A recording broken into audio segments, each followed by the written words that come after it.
It was October 2018, just before Halloween.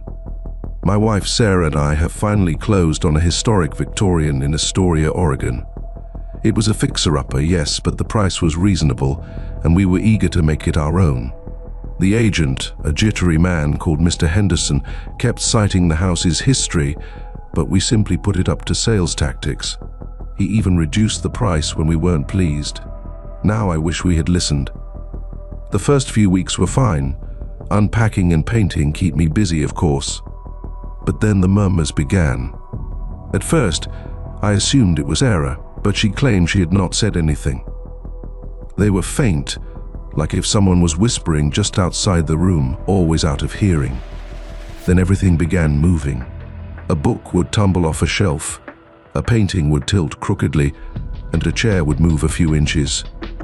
We blamed drafts, ancient home settling, and anything other than the obvious. One night, I awoke to a chilly patch on my bed. Sarah was gone. My heart pounded as I shouted out for her. No response. I grabbed my phone and used the flashlight to scan the home. The whispers became louder, nearly discernible. They sounded like pleas. Sarah was in the attic, standing next to a dusty old trunk. She had pale skin and large, unfocused eyes. "Sarah?" I said, my voice cracking. She turned slowly, an odd grin on her lips. "They want it open," she muttered. "They want us to see." I hurried over to take her away from the trunk. She did not resist. She was merely mumbling, "They want us to see." We returned to bed, but I did not sleep. The whispers lasted all night. The next day, I persuaded Sarah to remain with her mother. I needed to sort it out. I returned to the attic, determined to open the trunk. It was locked, but I discovered an ancient key hiding beneath a loose floorboard. Inside, I discovered a stack of yellowed and brittle letters. They were written by a lady called Eliza and describe her journey into lunacy. She described hearing voices, moving objects, and a mysterious presence. The final letter stopped suddenly, in the middle of a sentence. I closed the trunk, a shiver going down my spine. The whispering stopped. I sold the home a week later, incurring a significant loss. I never told Sarah what I discovered in the trunk. I do not think she would believe me. Even today, years later, I sometimes hear faint murmurs when I am alone at night. I simply put on the television and try not to think about the Astoria home and what I wanted to see. Story 2. This occurred in 2015, while I was living in rural Vermont just outside Montpelier. Every year, the town had a large autumn festival, replete with a corn maze and pumpkin patch. My buddies and I, all in our early 20s, would go every year. However, there was something unusual that year. There was a scarecrow just at the entrance to the corn maze. It was tall and lanky, with a burlap bag for a head and straw sticking out of its sleeves. But it was the face that captivated us. It had a painted grin, broad and artificial, that seemed to follow you around. We laughed about it at first, calling it Creepy Carl, and made up tales about it waking up at night. We entered the labyrinth, laughing and yelling, but as we went deeper, the laughing subsided. The air became thick, and the stalks seemed to close in around us. We were separated, and I found myself alone. I cried out for my buddies, but all I could hear was the rustling of corn stalks in the wind. Then I saw it. The scarecrow. It was within the labyrinth, toward the end of one of the rows. It had not been there before. I blinked, believing I was imagining something. However, when I opened my eyes, it was closer. The grin appeared bigger and more frightening. I turned and fled, blindly pushing through the stalks. I could hear it behind me, dragging its straw legs over the earth. I slipped and fell, scratching my knees and palms. I glanced back, and there it was, hovering above me. The painted grin seemed to spread over its whole face. I shouted, and struggled to my feet, then ran again. I eventually emerged from the labyrinth, panting for air. My buddies were waiting with pallid expressions. They'd seen it too. We never returned to the event, even. Now I can see the smiling scarecrow in my dreams. I can still hear the cornstalks rustling and the sluggish, dragging footsteps drawing closer. Story 3. This happened when I was around 8 or 9 years old and lived in Salem, Massachusetts. Everyone knows Salem is famed for its witch trials, but we never took them very seriously. It was just part of the town's charm. Until Halloween night, 1998.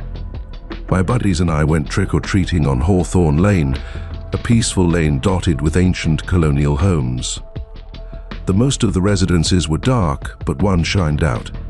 The cottage was modest and run down, with a solitary flickering light in the window. An elderly lady clad in a black shawl stood on the porch. She had a wrinkled face and a toothless smile as she handed out a dish of chocolates. We hesitated. Something about her felt odd, but the sweets looked wonderful, so we approached with caution. She cackled, a dry, rasping sound, and encouraged us to take some. We each took a handful and whispered our thanks. As we moved away, I glanced back. The elderly lady was staring at us, her smile widening. Strange events began to unfold that night. Tommy, one of my buddies, complained about having a stomach pain. Then his hair began to gray.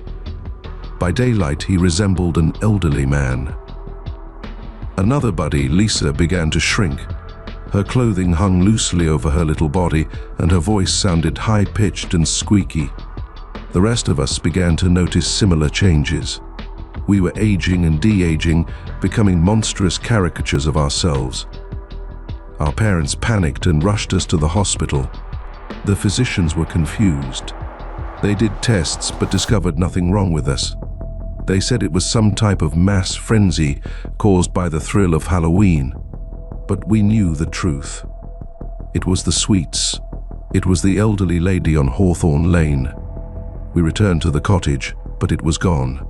Vanished without a trace. Only a faint cinnamon and sour fragrance remained. The modifications were finally reversed, gradually and painfully. However, we never forgot the Candy Witch of Hawthorne Lane, and we never went trick-or-treating again.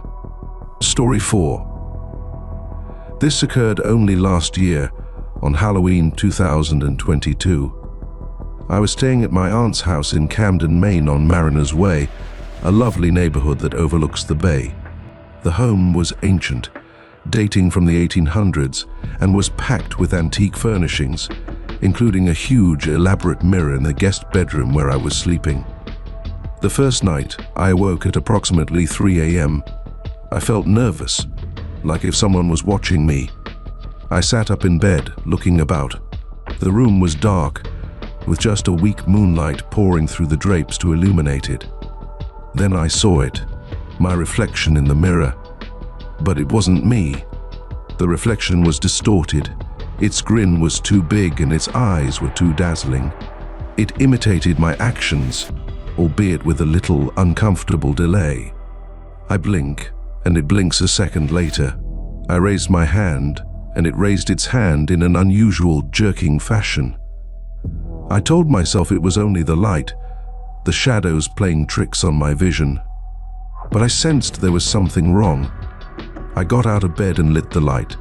The mirror reverted to normal, and my own sleepy face stared back at me.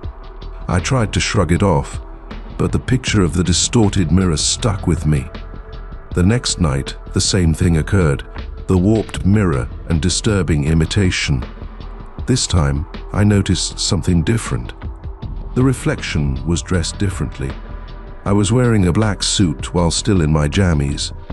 I stepped back from the mirror, my heart beating in my chest. The mirror gave a slow, predatory grin. It lifted its hand to point at me, its finger long and skeleton. I lurched back, stumbling over the rug and landing on the floor. When I glanced up, the reflection had gone. The mirror was just a mirror that reflected the empty room. I didn't sleep for the remainder of the night. In the morning, I informed my aunt of what I had seen. She dismissed it as a terrible dream, but I sensed there was more to it. I packed my luggage and went that day. I never glanced into a mirror at night again. I'm still terrified of what I could see looking back at me. Something that is not me.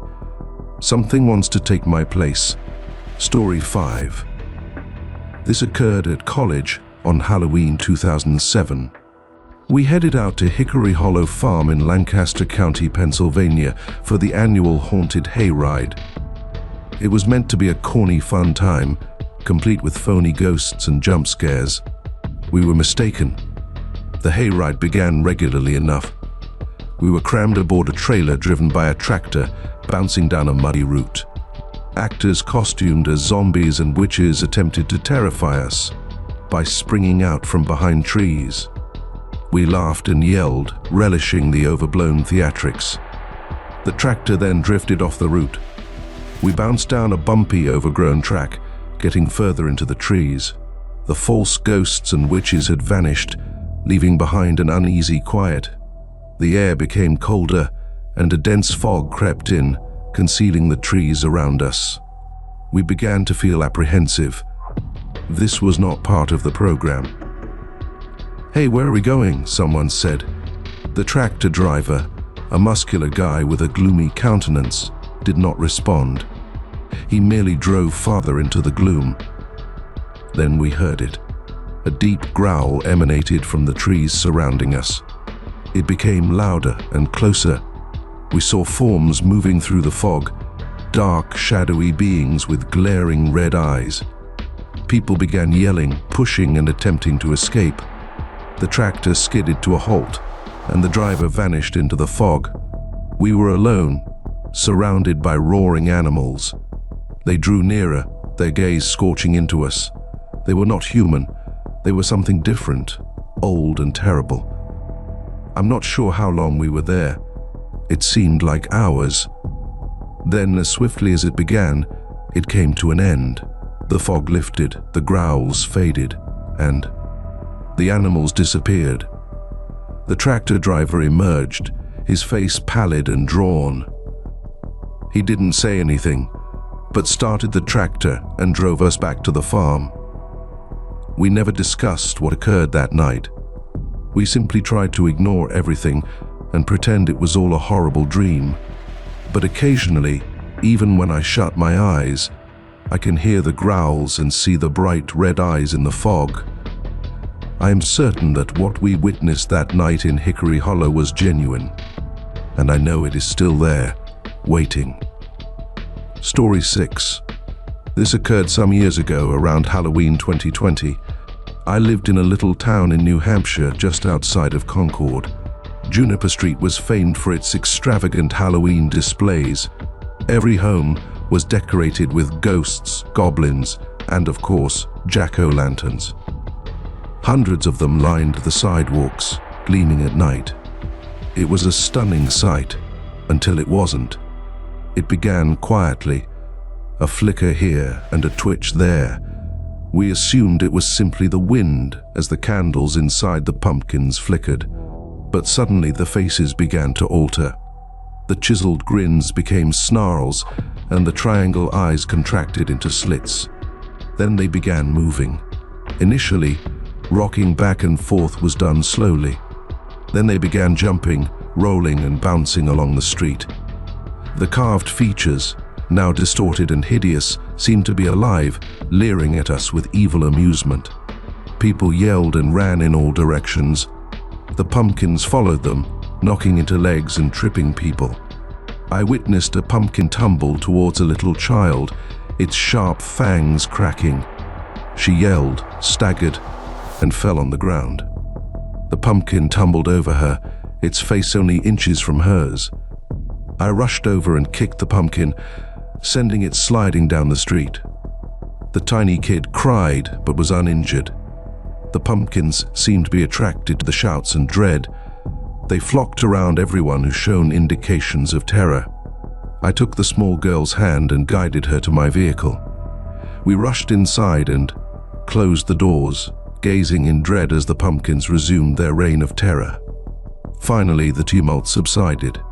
As if fatigued, the pumpkins rolled back to their former places, their faces reverting to their cheery carved grins.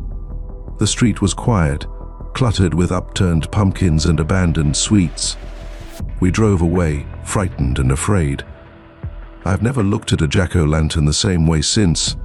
I remember what I saw that night on Juniper Street, and I know deep inside that those pumpkins are still waiting for the next Halloween night to come to life.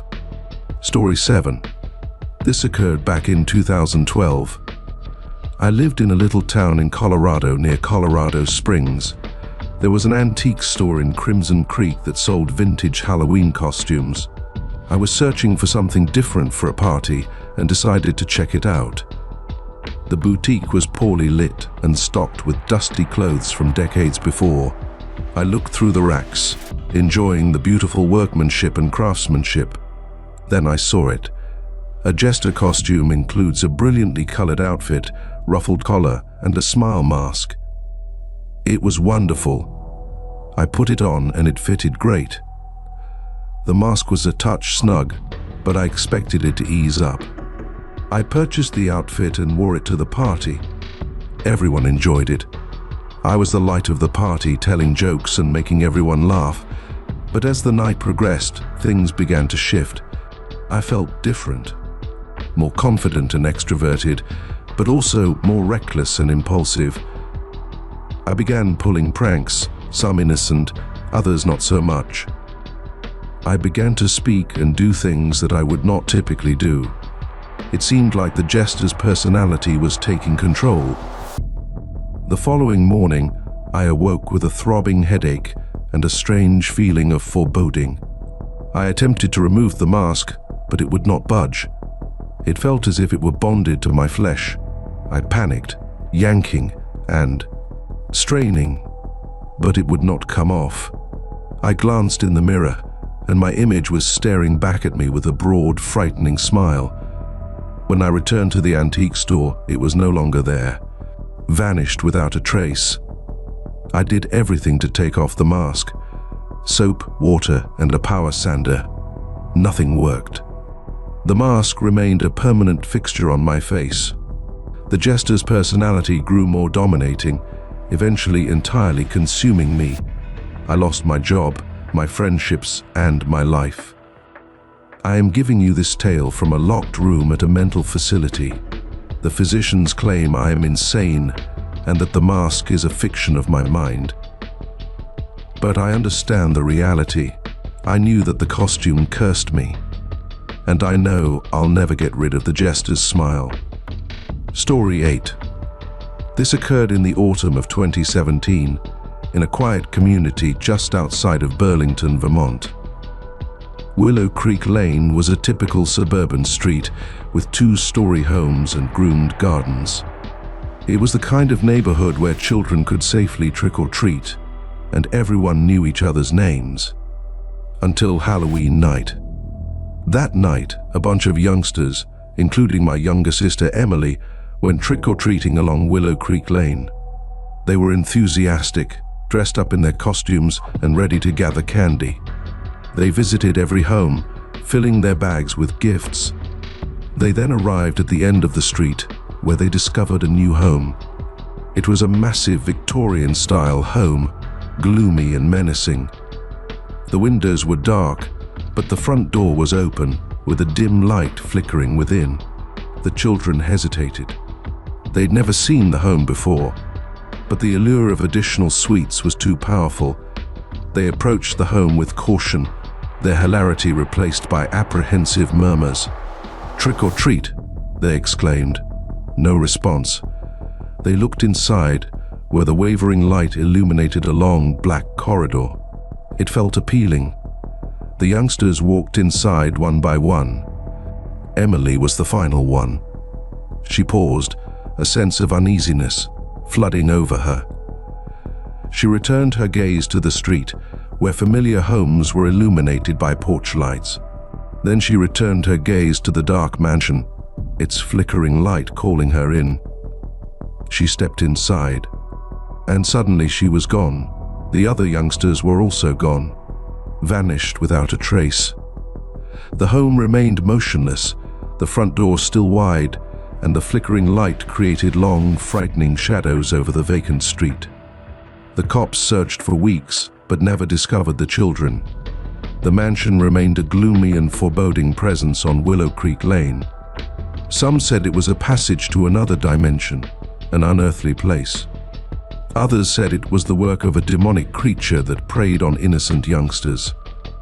I'm not sure what happened to Emily and the other youngsters. I simply know they are gone. And I know the home on Willow Creek Lane is still waiting for the next Halloween night for other innocent victims to enter. Story 9. This occurred on Halloween 1995 when I was 10 years old. We lived on Sycamore Drive in a peaceful suburb of Raleigh, North Carolina. I was infatuated with Halloween.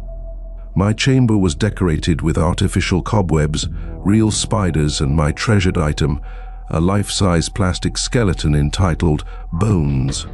That Halloween night, after trick-or-treating, I returned to my bed, fatigued but satisfied with my candy hoard. I threw my candy bag on the floor and collapsed into my bed, Bones standing vigil in the corner. I must have fallen asleep because the next thing I remember is waking up in the dark. I felt odd, stiff and chilly. I attempted to sit up, but my joints cracked and complained.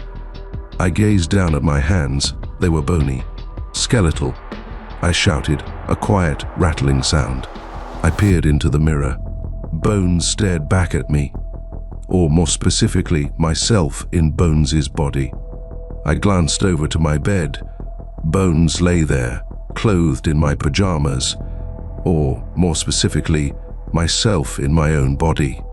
I had somehow exchanged bodies with my artificial skeleton. I panicked, rattling and shivering, wanting to return to my own body, but it was useless. I was imprisoned. I spent the remainder of the night as Bones, seeing my body sleeping in my bed. The following morning, my parents entered my room. They shrieked when they saw me, a fake skeleton standing in the corner.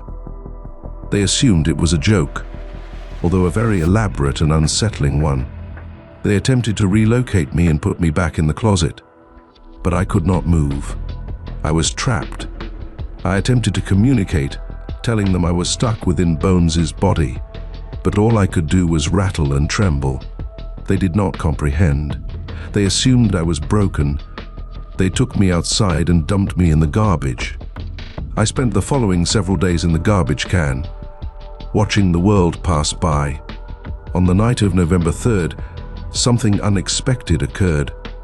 I experienced a shock, a burst of energy. I gazed down at my hands. They had physical bodies. I was back in my own body. I dashed back inside, back to my room. Bones were gone, vanished without a trace. My parents were pleased to see me, but they still suspected I had pulled a nasty hoax. I've never told them the truth. I never informed anybody. Until now. Story 10. This occurred in 2019, a few days before Halloween. My buddies and I, all in our late teens, were intrigued by the occult. We'd read books on witchcraft, seen movies about seances, and naively chose to attempt one for ourselves. We picked Cypress Creek Cemetery, an ancient and abandoned cemetery located outside Savannah, Georgia. It was a dark, foggy night, ideal for our ill-conceived trip. We gathered around an ancient, moss-covered gravestone, equipped with a Ouija board and a few candles. We ignited the candles, and the flickering flames threw spooky shadows on the tombstones surrounding us. We put our fingers on the planchette, a little heart-shaped piece of wood that allegedly traveled around the board, writing out messages from the other side. "Is anyone there?" I inquired, my voice wavering slightly. The planchette moved slowly, nervously toward the word yes. We exchanged apprehensive looks. This truly worked, or so we thought. We asked further inquiries concerning the afterlife and the ghosts that reportedly lived in the graveyard. The planchette moved quicker now, writing out enigmatic messages, names we didn't know, and dates that seemed to match the tombstones surrounding us. Then the air became colder. The candles flickered furiously, threatening to go out. A deep snarl rumbled around the graveyard. We peered around uneasily, but saw nothing. The snarling became louder and closer. The planchette spun frantically over the board, spelling out the word leave. We jumped to our feet, knocking over the candles and scattering the Ouija board. We sprinted blindly into the cemetery, stumbling over tombstones and tripping on roots. The rumbling followed us, becoming closer. We eventually burst through the cemetery gates, panting for air, our pulses thumping in our chests. We never returned to Cypress Creek Cemetery. We never discussed the seance again. We tried to forget it and pretend it never occurred. But occasionally, when I am alone at night, I can hear the roaring and chilling murmur of voices from beyond the dead. I believe we awoke something that night at Cypress Creek Cemetery, something that we should have left alone. Story 11. This occurred just last Halloween, 2023. I attended a party on Elm Street in Springfield, Illinois. It was a costume party, so everyone dressed up in extravagant costumes. I was dressed up as a vampire, complete with fangs, cloak, and pale makeup. I was having a fantastic time until I attempted to remove my mask. It was a basic plastic mask kept in place with an elastic band. I reached up to remove it, but it wouldn't move. I pulled harder, but it seemed stuck to my face. I walked into the bathroom and glanced in the mirror. The mask was securely fastened. I tried soap and water, but it would not wash off. I began to panic. I returned to the party and begged my pals for aid. They attempted to pull, twist, and even pry it off with a butter knife. Nothing worked. The mask stayed securely on my face. Everyone began gazing and murmuring. The laughs went down. The joyous mood dissipated, leaving an uneasy tension. I went home with my heart racing in my chest. I glanced in the mirror again. The mask was still there, with a painted grin taunting me. I did everything to get rid of it. Solvents, pliers, and even a heat gun. Nothing worked. The mask became a part of me.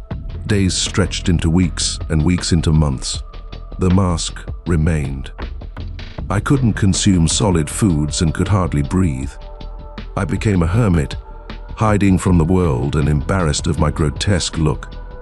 The physicians were confused. They have never seen anything like that. They described it as a psychological disorder, the result of some deep-seated fear. But I knew the truth. The mask was authentic, and it was not coming off. I am giving you this narrative now, from behind this mask.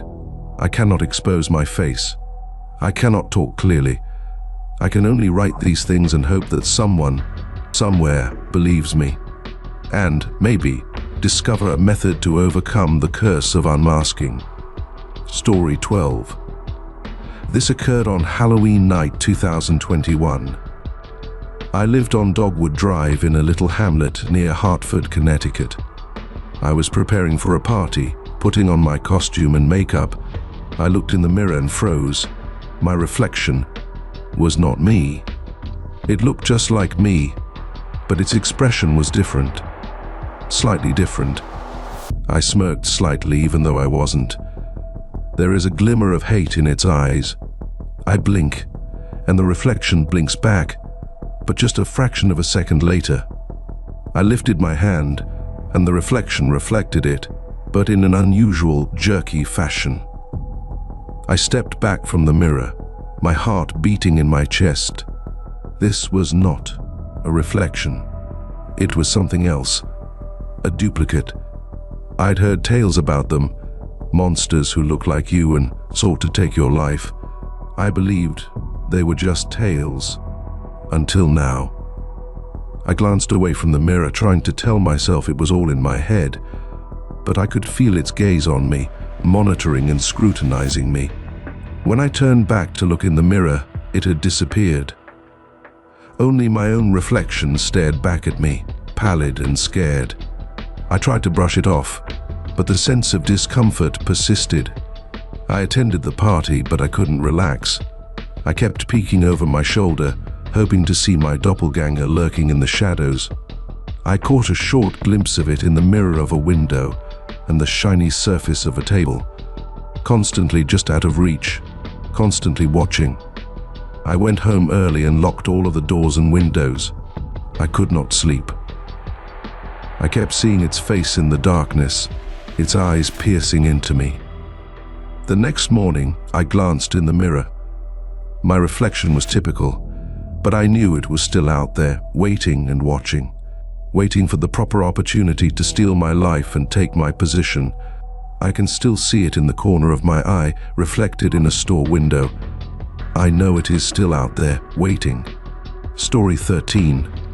This occurred when I was around 7 or 8 years old, in 2003. We resided on Canterbury Court, a suburb of Des Moines, Iowa. Halloween was my favorite holiday. I enjoyed dressing up, trick-or-treating, and, of course, candy. That year, however, the sweets proved to be a curse. There was just one home on our block, an old, decaying one with an overgrown yard. An elderly lady resided there, a hermit who seldom left her home. But on Halloween night, she always sets out a bowl of candy. It wasn't your typical store-bought goods. It was handcrafted, unusual, and colorful candy that looked like small diamonds. My pals and I were reluctant. The sweets seemed odd. However, the elderly lady begged us to take some, her voice hoarse and frightening. We all accepted a slice, more out of courtesy than anything else. The candy tasted odd, sweet, but leaves a harsh aftertaste. We didn't think much of it at the moment. That night, things began to alter. We began feeling weird. Our skin got dry and wrinkled, and our hair began to gray. We began to shrink, and our garments hung loosely over our fragile bodies. We were aging swiftly and unpredictably. By daybreak, we resembled little copies of our grandparents. Our parents were terrified. We were brought to the hospital, but the physicians were unable to explain what had happened. They did testing, but the results came back normal. They described it as a psychosomatic response triggered by the stress of Halloween. But we knew the truth. It was the sweets. It was the old lady's cursed confectionery. We returned to the home on Canterbury Court, but it was deserted. The elderly lady was gone, vanished without a trace. The only thing that remained was the empty dish and the faint, unbearably sweet aroma of the cursed sweets. The aging process ultimately ended, but we were never the same. We were permanently changed by that Halloween night and the cursed confectionery of Canterbury Court. Story 14. This occurred during the autumn of 2016. My buddies and I decided to go to Maple Ridge Farm in upstate New York near Albany. They featured a massive corn maze, which was promoted as the most challenging maze in the state. We were delighted to put our navigational abilities to the test. We entered the labyrinth, laughing and joking, certain that we could complete it. We were mistaken. The labyrinth wasn't what we anticipated. It was darker and denser, with longer stalks and tighter spacing. The roots twisted and turned, as if at random. We rapidly got bewildered and lost our way within minutes. We screamed out to one another, but our voices were muffled by the tall cornstalks. We were alone and lost in a sea of green. As we moved further into the labyrinth, the air became heavier, interrupted only by the rustling of cornstalks in the breeze. We began to feel watched. It felt as if someone was hiding just outside our sight, following and playing with us. We began to notice things, tiny glimpses of movement in the peripheral, shadows darting between stalks. Then the labyrinth began to change. The paths we had just gone along vanished. New pathways arose, taking us in circles. The labyrinth was alive. It was reorganizing itself, trapping and holding us within. Panic set in. We raced aimlessly, urgently, trying to locate an exit.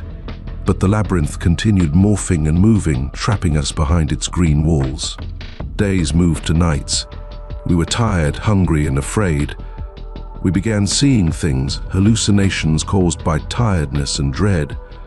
We saw faces in the cornstalks and heard whispering in the wind. We were losing our minds. Then, one day, we came upon an opening, a little space between the cornstalks. We pushed through and were out. We crawled out of the labyrinth, blinking in the sunshine, dazed and scared. We never returned to Maple Ridge Farm. We never discussed the labyrinth again. We tried to ignore it and pretend it was all a horrible dream. But occasionally when I shut my eyes, I can still feel the corn stalks closing in around me, hear whispering in the wind, and hear the laughter of something invisible, something terrible, something that still lives inside Maple Ridge Farm's wicked mazes. Story 15. This occurred last year, a few weeks before Halloween. I was working the night shift at All Hallows Eve Emporium, a Halloween retailer in a strip mall outside Providence, Rhode Island. It was a standard Halloween shop, stocked with costumes, decorations, and animatronic figures. I loved my work. It was great to be surrounded by all of the eerie things. Until the night, the animatronics came alive. It was late, after closure. I was doing my normal rounds, checking the locks and ensuring everything was safe. The business was dark, with the only light coming from the security cameras. I passed by the animatronics area, which featured witches, zombies, and vampires frozen in mid-scare. Then I heard a noise, a mild whirring sound, as if a motor was starting up. My blood went cold as I returned my attention to the animatronics. They were moving. Their heads turned slowly at first, followed by quivering arms. Then they began moving quicker, and their motions became more fluid and realistic. The witch cackled, her eyes bright red. The zombie moaned, arms stretching out. The vampire snarled, its fangs exposed. I stepped backward, my heart racing in my chest. This was not part of their plans. This was something else. Something evil. The animatronics began advancing toward me, their motions jerky and strange but intentional. They were after me. I turned and rushed through the aisles, avoiding costumes and props. The animatronics followed, their mechanical moans and hisses resonating throughout the shop. I got to the front door, struggled with the latch, and bolted out into the darkness. I kept sprinting till I reached my vehicle. I never returned to All Hallows Eve Emporium. I resigned the following day with no reason. I tried to forget about that night and pretend it was all a horrible dream, but occasionally when I shut my eyes, I can still hear the humming of the motors, the witches cackle, the zombies moan, and the vampires hissing. I am certain what I witnessed that night was genuine, and I know the animatronics are still there, waiting for the next naive victim to enter their territory. Story 16. This occurred at a Halloween festival in Salem, Oregon in 2018.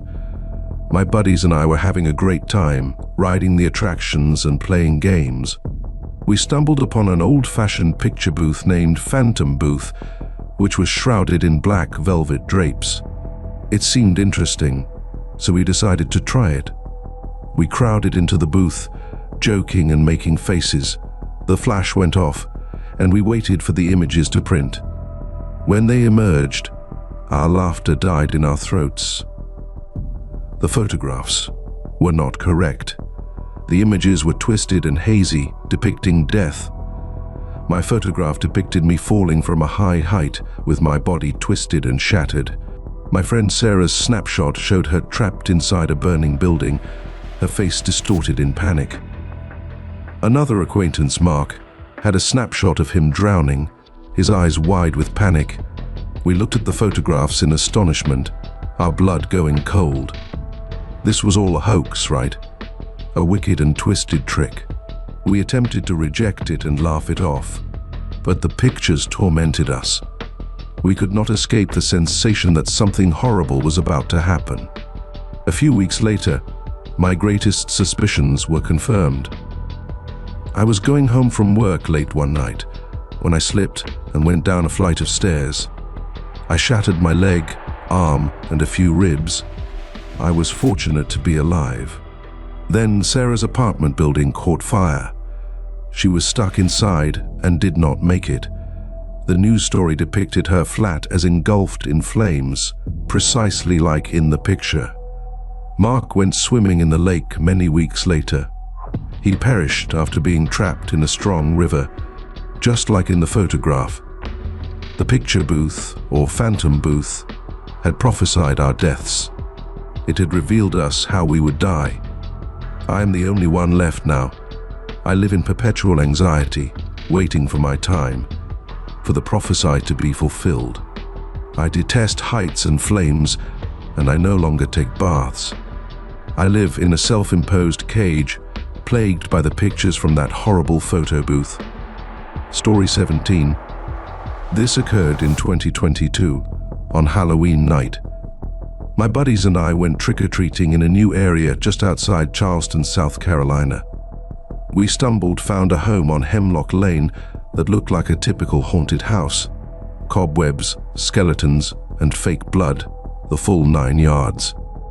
It seemed good, so we approached the door. An elderly guy wearing a torn robe opened the door. He sported a lengthy white beard and a scary smirk. He brought out a dish containing something other than sweets. We looked inside, and our guts churned. The dish was full with body pieces. Fingers, toes, and eyes are all made of gummy candy, yet they seem lifelike enough to make us gag. We shouted and bolted, forgetting our candy bags. We sprinted the whole way home, our hearts beating in our chests. We informed our parents, but they did not believe us. They said it was only a joke, although a very intricate and unsettling one. But we knew the truth. We'd seen body pieces in the bowl. We had noticed the elderly man's weird grin. We never returned to Hemlock Lane. We never went trick-or-treating again. The sight of that dish full of sticky body parts plagued our dreams. We tried to forget it and pretend it never occurred. When I shut my eyes, I can still see the old man's grin, the bowl of horrors, and feel the chilly touch of something reaching out from the darkness. Story 18. This occurred just last year. I was babysitting for the Millers at Blackwood Boulevard in Boise, Idaho. 2 children, a boy and a girl, perhaps 8 and 6 years old. They seemed typical enough, maybe a touch quiet, but well behaved. Their parents departed for a Halloween party and promised to return before midnight. After the kids went to bed, I curled down on the sofa to watch TV. The home was peaceful, a touch too quiet. I began hearing sounds and faint whispers coming from the children's room. When I went to check on them, the situation became odd. The children were sitting up in bed, eyes wide open and staring at me. They were not blinking. They just gazed, their looks vacant and disturbing. I inquired whether they were all right, but they did not respond. They simply stared. Then they grinned, slowly and strangely. Their grin spread over their features, showing rows of sharp, pointed teeth. I stepped backward, my heart racing in my chest. These weren't Miller's children. These were something else, something horrible. They got out of bed with jerky, awkward motions. They began heading towards me, their grins increasing and their gaze remained concentrated on me. I shouted and bolted, clutching my phone and keys. I struggled with the front door, eventually unlocking it and bolting out into the darkness. I kept sprinting till I reached my vehicle. I drove home, shivering and horrified, the picture of those smiling youngsters etched in my memory. I never returned to Blackwood Boulevard. I didn't contact the Millers again. I tried to forget about that night and pretend it was all a horrible dream. But occasionally, even when I shut my eyes, I can see their beaming faces, sharp teeth, and unblinking eyes. And I knew deep down that they weren't real children. They were something else, something far more nasty. Story 19. This occurred at college on Halloween 2009. We were throwing a party at a friend's home on Devil's Den Road, just outside Fayetteville, Arkansas. We were playing the dumb party game, light as a feather, stiff as a board. You know, the one where you attempt to levitate someone with your fingertips. We were all a bit inebriated, high, and didn't take things seriously. Until it worked. We picked Lisa, a friend, to be the one to levitate. We turned down the lights, recited the poem, and put our fingers underneath her. Initially, nothing occurred. We laughed, making comments about how ridiculous the game was. Then Lisa began to climb. Slowly at first, then more quicker. She drifted to the ceiling, her eyes wide with horror. We shouted and scrambled back, knocking over furniture. The laughter faded in our throats. It wasn't a game anymore. This was something else, something supernatural. Lisa's body began to tremble, with her limbs twisting and rotating at unusual angles. Her eyes rolled back in her head, and she let out a deep roar. The room turned frigid, and the air was heavy with a sulfurous odor. We knew deep down that we'd summoned something diabolical. Lisa's corpse drifted back to the ground, landing with a thump. She lay, quiet, her eyes closed and her breathing faint. We crowded around, afraid and waiting for anything to happen. Then Lisa's eyes sprung open. They were no longer her eyes. They were dark, vacant, and infused with an old malevolence. She gave a slow, predatory grin, and then she spoke, her voice thick and gruff, unlike her own. "Thank you," she responded, her words full of hatred. "You have set me free." We fled, screaming, from the home, leaving Lisa behind, possessed by the devil we had so carelessly invited. We never saw her again. We never spoke about that night again. We tried to forget it and pretend it never occurred. But occasionally, when I'm alone at night, I can still hear that guttural voice and the terrifying words, "You have set me free." Story 20. This occurred at Bar Harbor, Maine during the autumn of 2015. The town was celebrating its annual Halloween festival, and one of the attractions was an apple bobbing contest. A huge wooden barrel full with water and apples. Simple, innocent fun. Or so we thought. My pals and I, all in our early 20s, agreed to give it a go. We queued up, anxious to dip our heads into the water and snag an apple. The first few individuals went, laughing and spitting, and successfully recovered their apples. Then it was my pal Emily's turn. She lowered her head into the water, her laughter booming around the area. Then she stopped laughing. She fought, her arms flapping and writhing in the water. We assumed she was simply playing, trying to make things more dramatic. But suddenly she stopped moving. We went to the barrel and pulled her out of the water. She was unconscious, her face pallid and her lips bluish. Someone dialed, and paramedics responded shortly. They did CPR, but it was too late. Emily was gone. The cops investigated, but they discovered nothing wrong with the barrel. They described it as a terrible event, a case of unintentional drowning. But we knew there was more to it. There was something odd with the barrel and the water. We then found out that the barrel had a history. It had been used in a similar tournament years before, and someone had drowned in it as well. The natives spoke of a curse, a malicious ghost that lived in the barrel and claimed a victim every few years. We did not believe in curses until Emily. We never returned to Bar Harbor. We never forgot Emily, and we never looked at apple bobbing competitions the same way again. We knew the drowning barrel of Bar Harbor had a sinister secret, a lethal curse that took the lives of innocent victims. We knew Emily wasn't the first and wouldn't be the last. Story 21. This occurred a few years ago, in the autumn of 2021. Some friends and I, who were usually attracted to the macabre, decided to investigate the abandoned Whispering Pines Asylum outside Portland, Oregon. It had been shuttered for decades and was said to be haunted by the souls of its past patients. We were wary but also interested. We arrived to the asylum just as twilight was falling, the crumbling structure standing before us like a skeletal hand grasping for the sky. The windows were boarded up, the paint was flaking, and an unnerving hush filled the air. We gingerly made our way inside, our spotlights cutting through the darkness to see the long, deserted halls and crumbling chambers. The air within was thick and stagnant, with a slight metallic odor. We wandered the facility, our footsteps echoing through the empty corridors.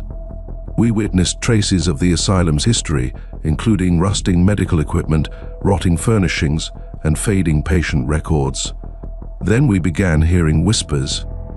The sound was faint at first, nearly discernible from the wind blowing through the shattered windows. But as we moved farther inside the institution, the murmurs became louder and clearer. They seemed to be emanating from the walls themselves, whispering our names, instructing us to flee, and warning us of the perils that lay beyond. We attempted to justify it, blaming it on the wind and our imaginations. But the murmurs continued, becoming increasingly forceful and frightening. We began to see things, brief glimpses of shadowy people in the corners of our eyes, movements in the darkness just outside the range of our spotlights. Then we discovered it. Solitary confinement ward. The murmurs were loud, a cacophony of yelling, sobbing, and begging. We felt a chilly dread pour over us, an overpowering sensation of foreboding. We realized we needed to escape. We turned and fled, our spotlights bouncing crazily, the voices pursuing us along the corridors. We rushed out of the institution, gasping for air as the lowering sun threw long, frightening shadows over the grounds. We never looked back. We never discussed Whispering Pines Asylum again. We attempted to forget it, to bury the memories deep inside our thoughts. But occasionally, when I'm alone at night, in the stillness of my own house, I can hear the murmurs, the terrifying voices of the lost souls imprisoned behind Whispering Pines Asylum. Story 22. This occurred some years ago, around Halloween 2020. A bunch of us decided to trek Haunted Hollow, a remote route in the mountains near Asheville, North Carolina, in search of some eerie outdoor fun. It was noted for its creepy ambience and local ghost stories. We, of course, disregarded them as folklore and prepared for a fantastic, if uneventful, night trek. We headed off as twilight fell and the sky became orange and purple. The route flowed through dark forests, the trees gnarled and twisted, their branches extending like skeleton fingers. The air became cooler and a dense fog rolled in, concealing the route ahead. The cheerful banter we had begun with faded, replaced by an awkward stillness. As we moved farther into the hole, we began to hear sounds. Twigs snapped and leaves rustled, as if something was moving through the underbrush just out of sight. We aimed our headlamps into the woods and saw nothing. We told ourselves it was simply animals, but the uneasy sensation remained. The fog increased and swirled about us, making it impossible to see farther than a few feet ahead. We lost the track when our spotlights cut through the thick fog, exposing only the ghostly shapes of the trees.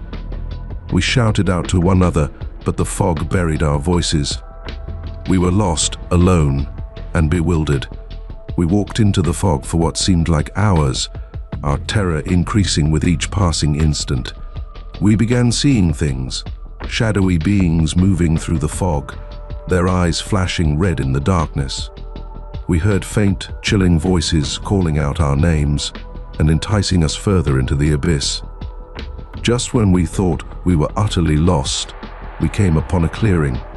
The fog was less dense here, and we could see a faint light in the distance. We followed the light, hearts thumping in our chests, thinking it would take us to safety. The light led us to an ancient abandoned cabin with gloomy, vacant windows. We paused, wondering whether to approach, but the idea of spending the night stranded in the fog was much worse.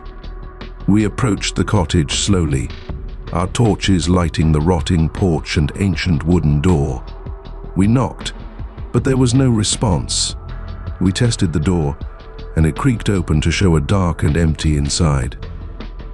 We walked inside, our spotlights cutting through the darkness to show a single room, minimally equipped with a deteriorating table and chair.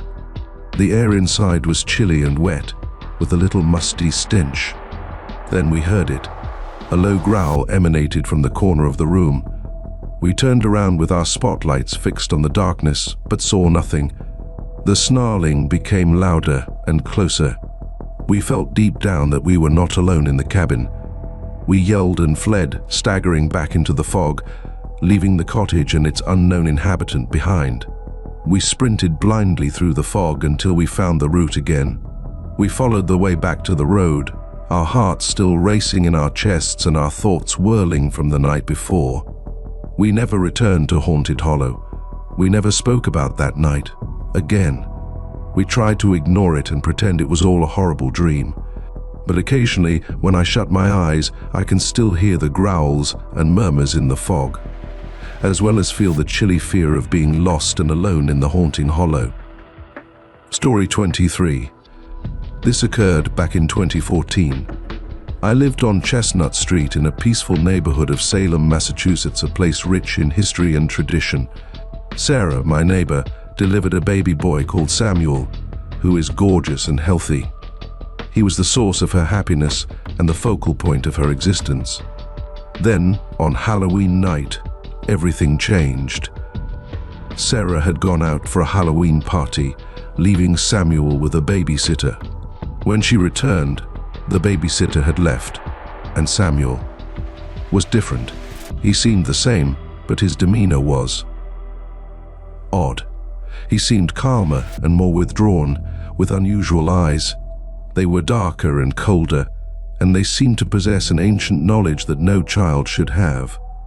Sarah attempted to disregard it, blaming it on the babysitter and the stress of the celebration. But as the days progressed into weeks, Samuel's conduct became more worrisome. He stopped sobbing and smiled, and he stared at Sarah for hours, his dark eyes unsettling her. He seemed to grasp things that a baby his age shouldn't, responding to discussions he couldn't reasonably understand. Then, one night, Sarah awoke to an odd noise emanating from Samuel's cot.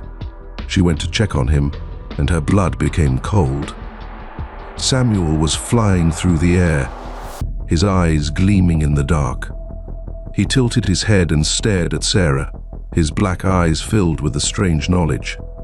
Then he spoke, his voice low and guttural, unlike that of a newborn. "You cannot hide from me," he whispered, his words frightening Sarah to the core. Sarah shrieked and raced from the home, leaving Samuel, or whatever it was, behind. She never returned to Chestnut Street. She never saw Samuel again.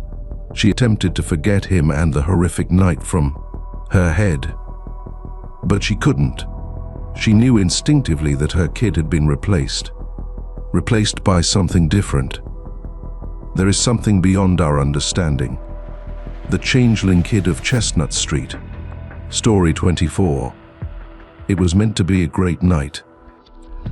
Halloween is my favorite time of year, so my friends and I decided to check out this new escape room called The Asylum.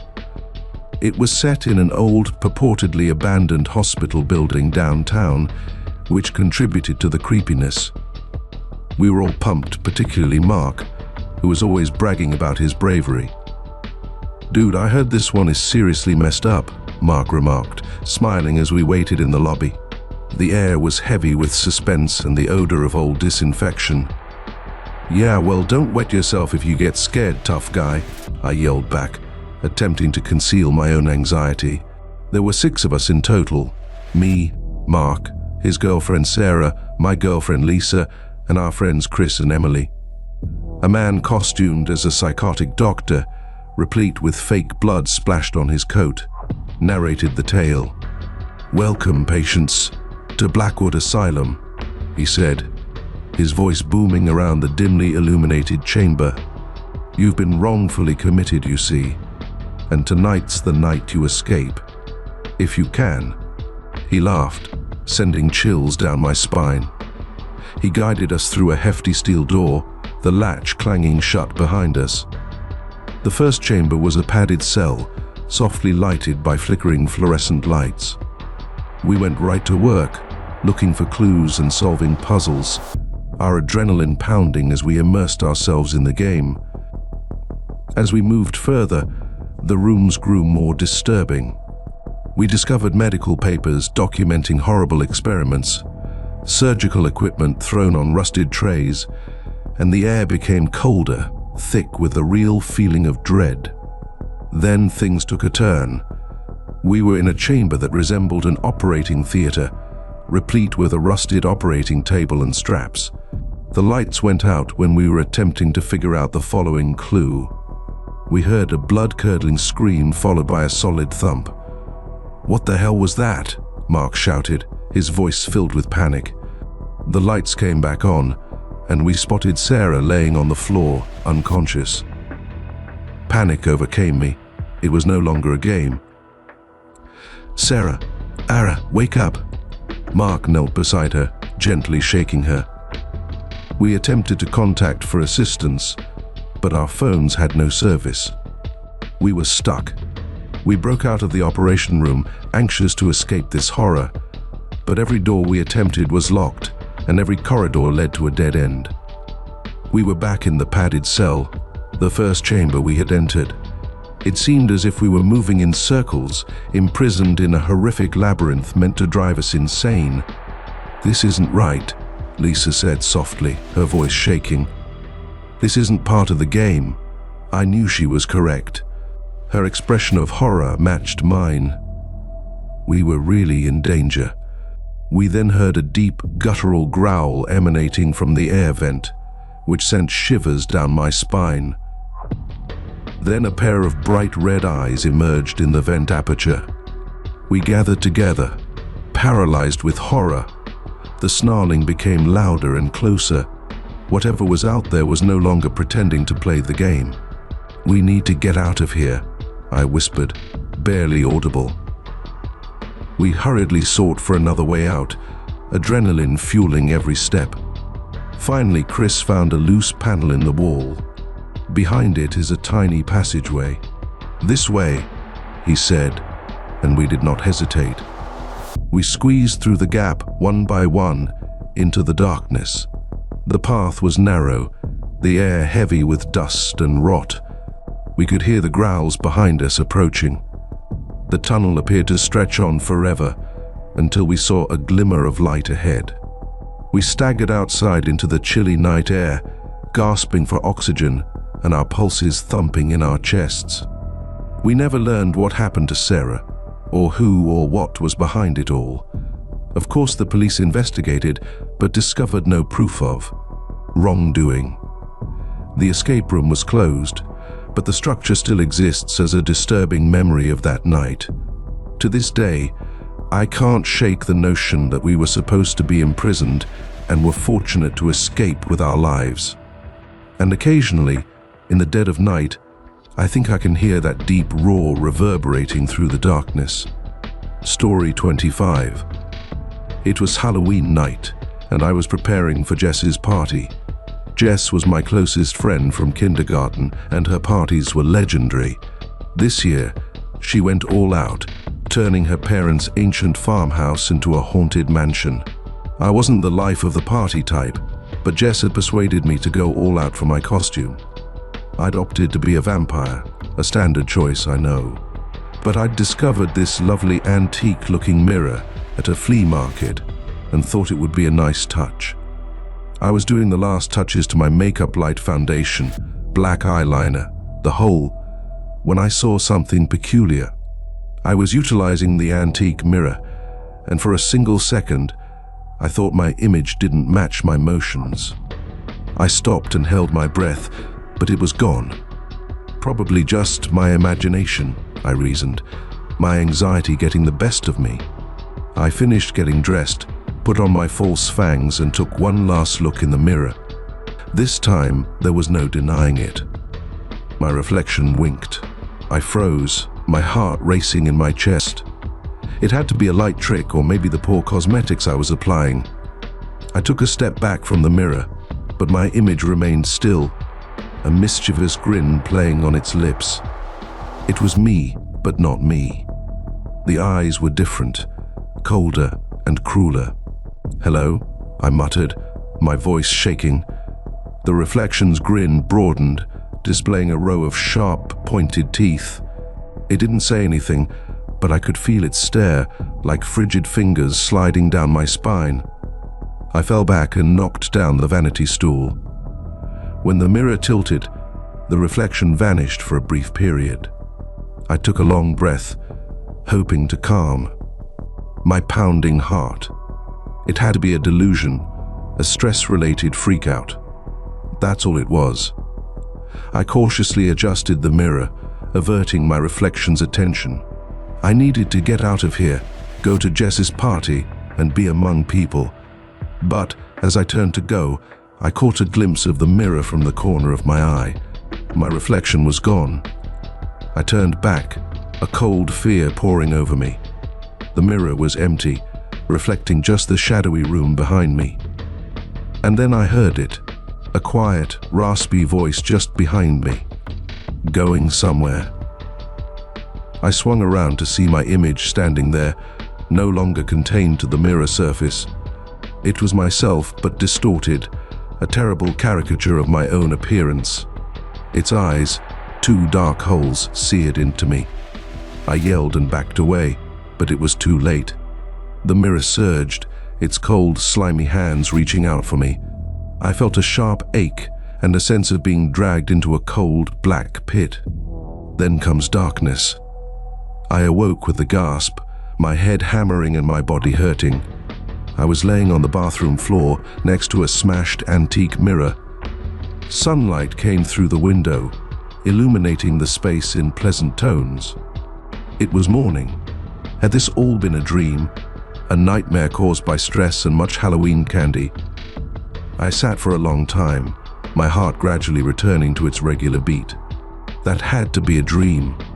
That was the only explanation. I climbed to my feet and gingerly approached the smashed mirror. The pieces were spread around the floor, representing portions of the room and me. As I leaned down to pick up a fragment, I observed something unusual. My reflection in the fragmented bits was smiling, and it was not me. Story 26. The air was fresh with that ideal Halloween cold, the type that sends thrills down your spine while simultaneously making you feel weirdly alive. My younger brother, Sam, and I were on a quest to conquer Maple Street, our town's ultimate trick-or-treating destination. Maple Street was home to large residences with extravagant decorations and full-size candy bars. Sam, dressed as a pint-sized pirate, was virtually buzzing with delight. His plastic sword kept clanging against my witch costume as we raced from home to house, our pillowcases becoming heavier by the minute. "Hey, look!" Sam pointed to a home we had not seen before. It was nestled away at the end of the street, half concealed by overgrown trees. The home itself was ancient and imposing, with a wraparound porch and a rusted swing set that hadn't been used in years. Despite the ominous atmosphere, the mansion was decorated for Halloween with cobwebs, jack-o'-lanterns, and a fog machine that emitted dense clouds of smoke. "We haven't been to this one yet," Sam said, his eyes bright with enthusiasm. I paused. Something about the place seemed odd, like a warning bell in the back of my head. But Sam was already sprinting towards the porch, his plastic sword up. "Come on, slowpoke," he said. I groaned, knowing I couldn't refuse that delighted little face. I followed him up the creaky stairs to the porch, where a flickering lamp created long, swirling shadows. An elderly lady with a shockingly naughty sparkle in her eyes sat in a rocking rocker, a dish of chocolates on her lap. She donned a long black dress and a pointed cap, but it did not seem to be a costume. "Well, hello there, dearies," she said, her voice like dried leaves rustling in the breeze. "Trick or treat." Sam, never one for timidity, shoved his pillowcase at her. "Trick or treat," he repeated, muffled by the plastic skull mask he was wearing. The elderly lady laughed, a deep, throaty sound. She slipped a handful of chocolates into Sam's bag before looking up at me, her eyes shockingly piercing. "And for you, my dear," she said, her voice scarcely audible. I held out my pillowcase, a shudder racing down my back. Her gaze seemed to dig into me, revealing something I didn't want to be seen. "Thank you," I said, accepting the candy. We turned to go, wanting to get some space between ourselves and the odd elderly lady. But as we got to the foot of the porch stairs, I noticed something was amiss. The homes across the street appeared different, not radically changed, but subtly askew, as if a photograph had been gently edited. I asked Sam, my voice tight with worry, "Do those houses look different to you?" Sam, his gaze already fixed on the next target, scarcely looked up. "Their houses? What do you mean?" I shook my head, trying to tell myself that it was only my imagination. We went down the street, but the sense of discomfort only deepened. The homes, trees, and even the streetlights seemed to move and morph as we traveled, as if we were imprisoned in a kaleidoscope of familiar but distorted pictures. Then we saw it again, the elderly woman's residence. The fog machine was pumping out heavy clouds of smoke at the end of the street, as it always was. "Didn't we already go to that one?" Sam inquired, his brow wrinkled. I didn't respond. I simply stood there, staring at the home, a cold dread creeping into my gut. I realized we were stuck in a loop, reliving the same street and homes again and over. We attempted to break free, of course. We tried numerous routes and directions, but we always found ourselves back at Maple Street and the elderly woman's home. It was as if the rest of the world had gone, leaving us in this Halloween purgatory. As the night progressed, the air became cooler and the shadows darker. The homes, previously welcome with their dazzling lights and holiday decorations, now towered above us, their windows like vigilant eyes. The other trick-or-treaters, who had been a source of comfort and fellowship, had departed, leaving us completely alone. We returned to the elderly woman's residence many times, each time getting the same unpleasant welcome and penetrating glance. It seemed as if she was playing with us, relishing our mounting terror and desperation. "We're never going to get out of here," Sam said quietly, his customary excitement replaced with a bone-deep fear. I wasn't sure what to say. I was afraid too, but I couldn't show Sam that. I needed to be strong for both of us. We were ready to make another effort to go when the elderly lady arrived on the porch, her eyes gleaming in the darkness. She brought out a solitary wilted apple. "One last treat, dearies," she said, her voice echoing in the silence. I felt that was our only hope. I grabbed the fruit, my fingers shaking. It felt unusually warm, throbbing with a faint inner glow. "Eat it," the elderly lady said quietly, scarcely audible. "Eat it, and the loop will break." I stared at Sam, who seemed pallid and drawn in the flickering lantern light. I knew with logic-defying certainty that the elderly lady was speaking the truth. This was our only way out. I took a bite of an apple. It tasted like autumn, like cinnamon and bonfires, and it promised something both magnificent and scary. As I swallowed, the world around us blurred into a spinning whirlwind of colors and noises. We awoke on our own street, the first rays of dawn coloring the sky in lovely pinks and oranges. Our pillowcases were still filled with candy, but it felt different, heavier. We never discussed that night, but it affected us in ways we couldn't understand. We still go trick-or-treating each year, but we avoid Maple Street. And occasionally in the middle of night, I awaken from a dream with the taste of that apple on my tongue. A cold memory of the night we were stuck in the loop. Story. The air was filled with the aroma of wood smoke and pumpkin guts. It was Halloween night in Ashton, a little hamlet hidden in the Appalachian Mountains, and the annual pumpkin carving competition was in full gear. The town square was alive with bustle, with children dashing between the rows of artistically carved pumpkins, their laughter ringing off the ancient brick houses. I was with my grandfather, a custom we'd had since I was a child. Grandpa was a great carver, whose masterpieces often elicited gasps of amazement. This year, he outdid himself, creating a terrifying dragon with luminous eyes and smoke curling from its nostrils. "That one's a real head-turner, Joe," exclaimed Mrs. Henderson, her wrinkled face smiling as she admired Grandpa's dragon. Mrs. Henderson organized the event each year, a custom she received from her grandmother. "Just wait till they light 'em up," Grandpa added, his eyes gleaming with delight. As nightfall descended over Ashton, throwing sweeping shadows across the plaza, the moment everyone had been waiting for came. One by one, the pumpkins came to life, their carved faces shining with an eerie inner light. The throng oohed and ahed as the warm light of the pumpkins chased away the looming darkness. But as I strolled amid the glowing pumpkins, a shiver went down my spine. Something was not right.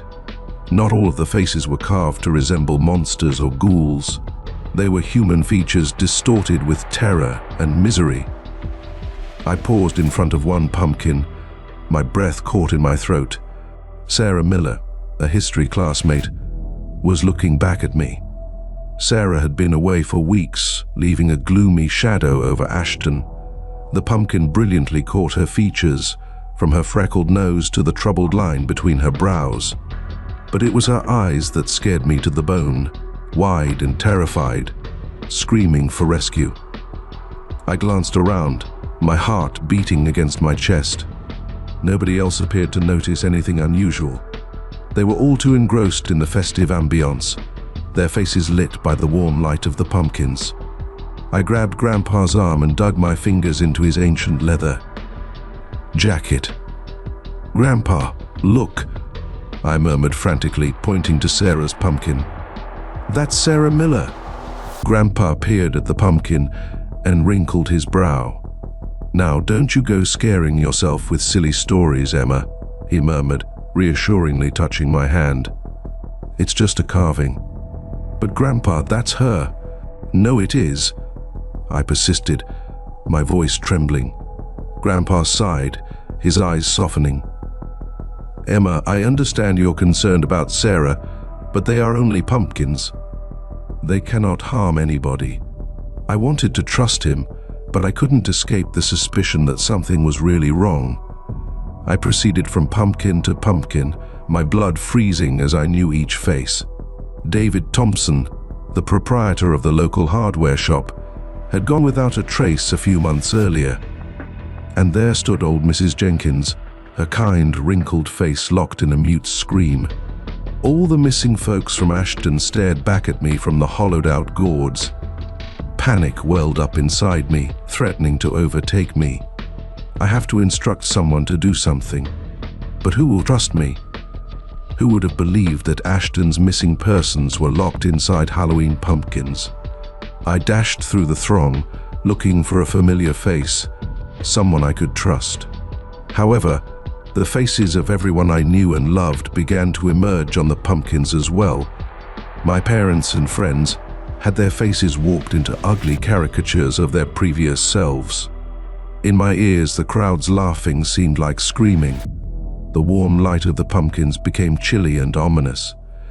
I was caught in a nightmare, surrounded by the stolen faces of everyone I'd ever met.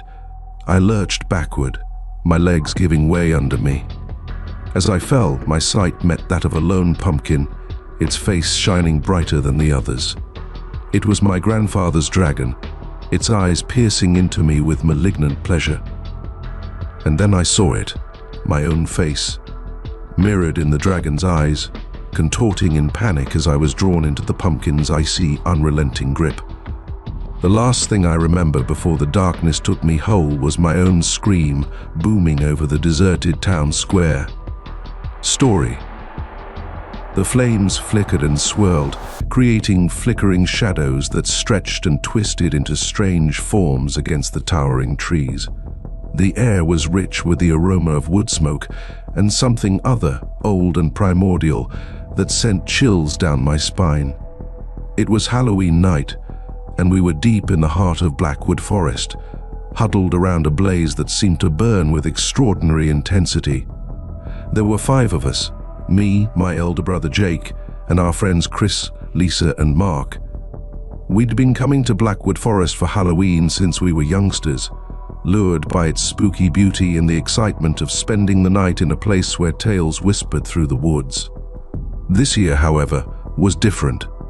Jake, ever the daring one, had unearthed an ancient book in the town library, a compilation of local mythology and stories. He'd gotten fixated with a specific narrative, one about a strong Native American shaman who cursed the forest years ago after his tribe was murdered by settlers. According to mythology, the shaman's ghost might be summoned on Halloween night under the light of a blood moon by performing a certain procedure. "It's just a story, Jake," I'd remarked, attempting to sound dubious, but even I had to agree there was something frightening about the way he recounted the ceremony, his eyes shining with an unusual intensity. "No, it's more than that," Jake argued, his voice low and desperate. "Emily, this is genuine. His is our chance to connect with something ancient and powerful." I knew I couldn't talk him out of it. Jake was the kind of person who couldn't stop himself once he had an idea.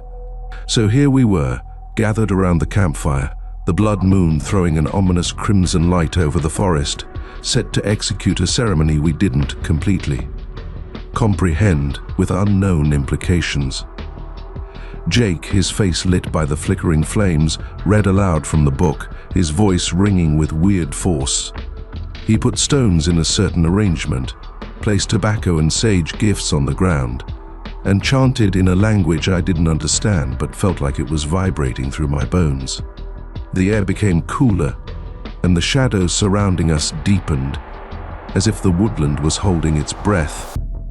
A loud guttural growl rang through the woods, sending chills down my spine. "Jake, maybe we should stop," Lisa said, her voice shaking. "This feels wrong." But Jake remained undeterred. He kept shouting, his voice becoming louder and more urgent. And then it occurred. The blaze, which was already blazing hot, burst in a dazzling flash. I pressed my eyes tight against the startling light, my ears ringing. When I opened my eyes again, everything around me had changed. The woodland, which was previously familiar, now seemed foreign and threatening. The trees twisted and deformed into strange forms, their branches extending like skeleton fingers. The air crackled with an invisible force, and the shadows seemed to write and pulse with life of their own. And then I saw them. Figures like I'd never seen before emerged from the depths of the forest, their eyes glowing with a cold, ancient wrath. They had humanoid features, but their skin was ashen gray, and their bodies were shriveled and skeletal. They moved with an uncanny fluidity, their gaze locked on us with a desire that chilled me to the core. I recognized it was the ghosts of the murdered people, and my blood turned to ice. Jake had woken them. Panic spread across the group. We struggled to our feet and scattered in all directions, but the forest appeared to press in on us, the trees forming an impassable barrier. The ghosts descended on us, their icy skeleton hands reaching out, their voices a chorus of whispers that appeared to gnaw at our sanity. I raced blindly, my lungs aching and my heart beating in my chest. The woodland floor seemed to twist and collapse under my feet, as if the ground was attempting to shrug me off. I could hear my companions' cries reverberating through the woods, each one bringing a new wave of fear over me. I slipped and fell, twisting my ankle below me. Pain raced up my leg, but I couldn't stop now. I got to my feet, but it was too late. An icy hand curled around my arm, gripping it like iron. I peered up into one of the ghost's eyes, which were filled with icy, ancient anger. I opened my lips to scream, but no sound emerged. This was it, I thought. This was how it would end. But suddenly a voice broke through the darkness, full of force and anguish. It was Jake. He stood between me and the ghosts, his expression pallid but determined. He started chanting again, the words coming out of his lips with feverish eagerness. The ghosts halted, their gaze attracted to Jake. The air crackled with tension, and the woodland held its breath. The spirits then faded slowly and unwillingly, their shapes melting into wisps of smoke that were consumed by the darkness. The woodland was peaceful, with the only sound being the crackling of the fading blaze. Jake lay sprawled on the ground, his face ashen and his breathing weak. He had appeased the spirits, but at a horrible cost. We never spoke about that night again, but it affected us in ways we couldn't understand. We never returned to Blackwood Forest. The memory of that night seared into our thoughts, a frightening reminder of the ancient power we had awakened and the dreadful price we were about to pay. Story 29. The atmosphere was charged with the thrill of Halloween night. Costumed children ran across the streets, their laughter booming in the cool fall air. My younger sister, Lily, dressed as a glittering unicorn, was virtually buzzing with excitement. She gripped her plastic pumpkin candy bucket, amazed by the scene. "Trick or treat," she said, her voice barely heard over the din of the night. I smiled as I watched her go across the busy pavements, her small hand extended for sweets. I was 16, too old for trick-or-treating, but I didn't mind going with Lily and our mother. There was something magical about Halloween, a feeling of innocent delight that even cynicism couldn't fully destroy. We were walking along Oakwood Avenue, which is noted for its extravagant decorations and liberal candy distribution. Lily was on a roll, her pumpkin bucket quickly filled with sweet treats. But then something unusual occurred. We were standing on the porch of a Victorian mansion, its windows bathed in eerie orange light. Lily had just gotten her sweets, a king-sized chocolate bar that caused a shout of excitement. As she turned to go, her bucket bumped against the porch rail. There was a faint whoosh, like if air were being pulled into a vacuum. The candy bucket, still clasped in Lily's palm, seemed to bend and twist, its orange plastic rippling like water. And suddenly, just in front of our eyes, it started to sparkle, a faint ethereal light shining from its depths. "Lily, what's happening?" I inquired, my voice tight with apprehension. Lily, her gaze fixed on her candy hoard, didn't seem to notice. She reached into the bucket and her hand vanished into its luminous depths. "Lily, don't!" I sobbed and reached for her, but it was too late. The bucket pulsed once, releasing a dazzling burst of light from its depths. I hid my eyes, my heart racing in my chest. When I ventured to look again, Lily was gone. "Lily!" I yelled, my voice rough from fright. "Mom, where's Lily?" Mom, pale with fright, raced to my side. "She was right here." Had happened? I pointed to the candy pail which was still shining dimly on the porch. It was a bucket. Something occurred with the bucket. Mom looked at the bucket, her eyes wide with surprise. "That's impossible," she said softly, her voice shaking. But, even as she spoke, I could sense uncertainty in her eyes. We looked for Lily everywhere, our frantic shouts ringing throughout the night. We spoke with neighbors and combed the streets, but our optimism faded with each passing second. The police were summoned, but they were doubtful, blaming Lily's abduction on the turmoil of Halloween night. But I knew the truth. I had seen it with my own eyes. The The candy bucket, once a symbol of youthful innocence, had transformed into something terrible. A doorway to what? Where had it taken Lily? Days stretched into weeks, then months, but Lily was nowhere to be found. The police investigation stalled, and the case was put aside as another unsolved mystery. But I never lost hope. I kept the candy bucket concealed in my closet as a continual reminder of that night and my commitment to locate Lily. One night, unable to sleep, I was lured to the bucket. I pulled it out, the plastic chili on my fingers. The brilliance had faded, but I could still sense a faint force flowing from its depths, drawing me in. I knew it was insane, but I had to try. I had to see where it went and find Lily. I took a deep breath before reaching into the bucket. The world vanished around me, leaving behind a spinning tornado of colors and noises. I had a sensation of falling and being dragged down a tunnel of pure energy. And then, all of a sudden, it stopped. I opened my eyes, my heart beating against my chest. I was in a world unlike any I'd ever seen before, with whirling hues and odd alien scenes. And there, in the distance, I saw her, Lily. She was older and taller than before, but I recognized her. She was seated beside a sparkling pool of water, her back to me. "Lily!" I wept, my voice strangled with passion. She turned, her expression a combination of astonishment and dread. "Who are you?" she said, her tone suspicious. "Lily, it's David, our brother." She shook her head, her eyes wide with uncertainty. I do not comprehend. I do not have a brother." And then I discovered the horrible reality. The candy bucket had not only transported Lily to a different location, but also to a different time, a period when I did not exist. Story 30. On Halloween night, a thick, eerie fog crept over our town, clinging to everything it touched.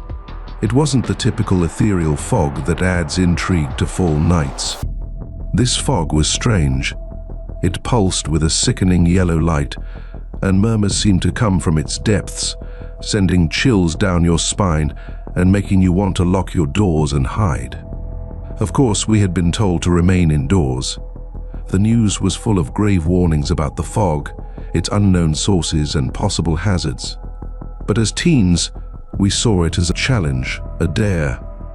The annual Halloween party was taking place in the old Miller house, a rambling Victorian estate set on a hill above the town, which was wrapped in spooky, glowing fog tonight.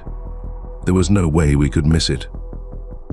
"It's probably just a prank," my closest buddy Josh remarked, his voice nervously confident as we crouched in the back of his father's pickup vehicle, the windows fogged up with our frantic breaths. "Someone messing with a fog machine or something." "Yeah, right," I said, tightening my jacket about me. Even Josh's confidence couldn't hide the worry that lingered at the fringes of my consciousness. The fog appeared to close in on us, choking and hungry. As we drove, the fog engulfed the lamps, rendering their light faint and worthless against the crushing density. The homes we passed were dark, and their residents had heeded the warnings. It seemed like we were the only ones dumb enough to go out on this night. "Maybe we should turn back," I replied, my voice scarcely audible. Josh paused, his fingers lingering over the driving wheel. I could see the uncertainty in his eyes, but his pride prevented him from admitting he was afraid. "We're almost there," he said, his voice tense. "Just a little further." We arrived at the Miller residence via a long, twisting road that snaked up the hill. The fog was denser here, swirling and throbbing like a living organism. I could feel it pushing against my flesh, chilly and moist, as the murmurs became louder and more forceful. "Josh, I'm serious," I whispered, my voice filled with terror. "Let's just go back." Unfortunately, it was too late. As we approached a curve in the driveway, the headlights illuminated a man standing in the center of the road. The fog hid the figure's face, but its eyes gleamed with a cold, evil light that seemed to cut through it and into my soul. Josh slammed on the brakes, and the truck skidded to a stop only inches from the figure. I gasped, my pulse racing in my chest. The figure did not move and did not speak. It simply remained there, its luminous eyes locked on us, and I felt a deep, primitive fear that threatened to overcome me. "What is that?" Josh muttered, barely audible.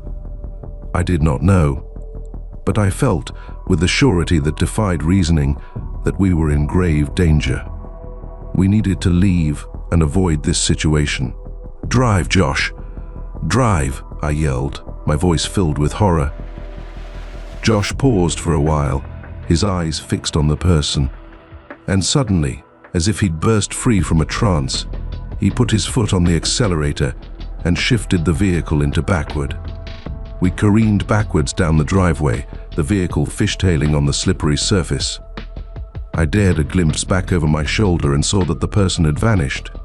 But the gloom, the fog closed up around us, whirling and throbbing with malicious force. We emerged from the fog and onto the main road, the headlights shining through the darkness like beacons of hope.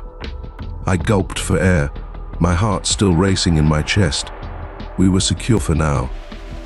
However, when we drove away, I couldn't escape the impression that we weren't alone. The fog, I understood, was more than simply a meteorological phenomena. It was something different, something old and nasty, and it had been waiting for us, waiting to feast off our dread. And in the back of my mind, I could still hear those subtle and insidious murmurs, warning that we weren't as secure as we believed. The fog, they seem to suggest, will return. Story 31. The air was crisp and chilly, with a thick aroma of fallen leaves and wood smoke. It was Halloween night, and the streets of our suburban community were filled with joyful chatter from costumed youngsters. My closest friend, Sarah, and I, both 12 years old and certain that we were, much too mature for childish activities like trick-or-treating, had grudgingly agreed to accompany Sarah's little brother, Ethan. Ethan, a lively 7-year-old dressed as a little astronaut, was a bundle of energy, his plastic pumpkin bucket thumping against our legs as we went. "Trick or treat," he'd scream, his voice resounding through the silent neighborhoods, and his face shining as he gathered his sweet treats. We continued our customary tour, stopping at locations we knew were excellent for full-size candy bars. The first several homes were routine, with the typical procession of ghosts, goblins, and superheroes. But as we turned the corner into Elm Street, a peculiar sensation fell over me, a prickling in the back of my neck. Elm Street's residences have a peculiar appearance. Older and more imposing than the rest of the area, their Victorian architecture towers over the walkways like vigilant guardians. Tonight, they appeared to emit an almost tangible sense of weirdness, their windows shining with an unsettling, unearthly light. "This street always gives me the creeps," Sarah said quietly, barely audible above the rustling leaves. I nodded and felt a shudder go down my spine. Ethan, unconcerned with our fears, was already bouncing up the stairs of a particularly imposing mansion, its front door painted a frightening shade of black. "Ethan, wait!" Sarah shouted out, but it was too late. Ethan had already approached the door and was hammering on it with his small hand. The door creaked open, exposing a dimly lit corridor with the faint aroma of something old and musty. A person emerged from the shadows, a hunched elderly lady with a withered face. Her eyes, however, were shockingly brilliant, like two pieces of blue ice. "Well, hello there, little ones," she said, her voice like dried leaves rustling in the breeze. "Trick or treat?" Ethan, never one for reticence, shoved his pumpkin bucket at her. "Trick or treat," he repeated, muffled by the fake astronaut helmet he was wearing. The elderly lady gave a deep, throaty laugh that sent thrills down my spine. She reached into a dish beside her and put a single gleaming candy apple into Ethan's pail. "There you go, dearie," she exclaimed with a surprisingly powerful voice. "Enjoy." Ethan, eyes wide with joy, eagerly snatched the sweet apple. He took a big chunk, and the syrupy nectar coated his tongue. Thanks," he muttered with his mouth full. We turned to go, wanting to get some space between ourselves and the odd elderly lady. But as we approached the walkway, I observed something peculiar. Ethan appeared smaller and younger. His astronaut outfit, once a perfect fit, now draped loosely across his body. "Ethan, are you okay?" Sarah inquired, her brow pinched with worry. Ethan gazed up at her, his eyes wide and puzzled. "I want more candy," he cried, his voice louder than usual. Sarah and I exchanged anxious glances. Something was clearly incorrect. We went down the street, an increasing sensation of worry washing over us. Ethan was given a handful of vividly colored jelly beans at the next residence, which looked like a gingerbread cottage from a fairy tale. As he popped them into his mouth, he seemed to shrink even more, his features becoming softer and more infantile.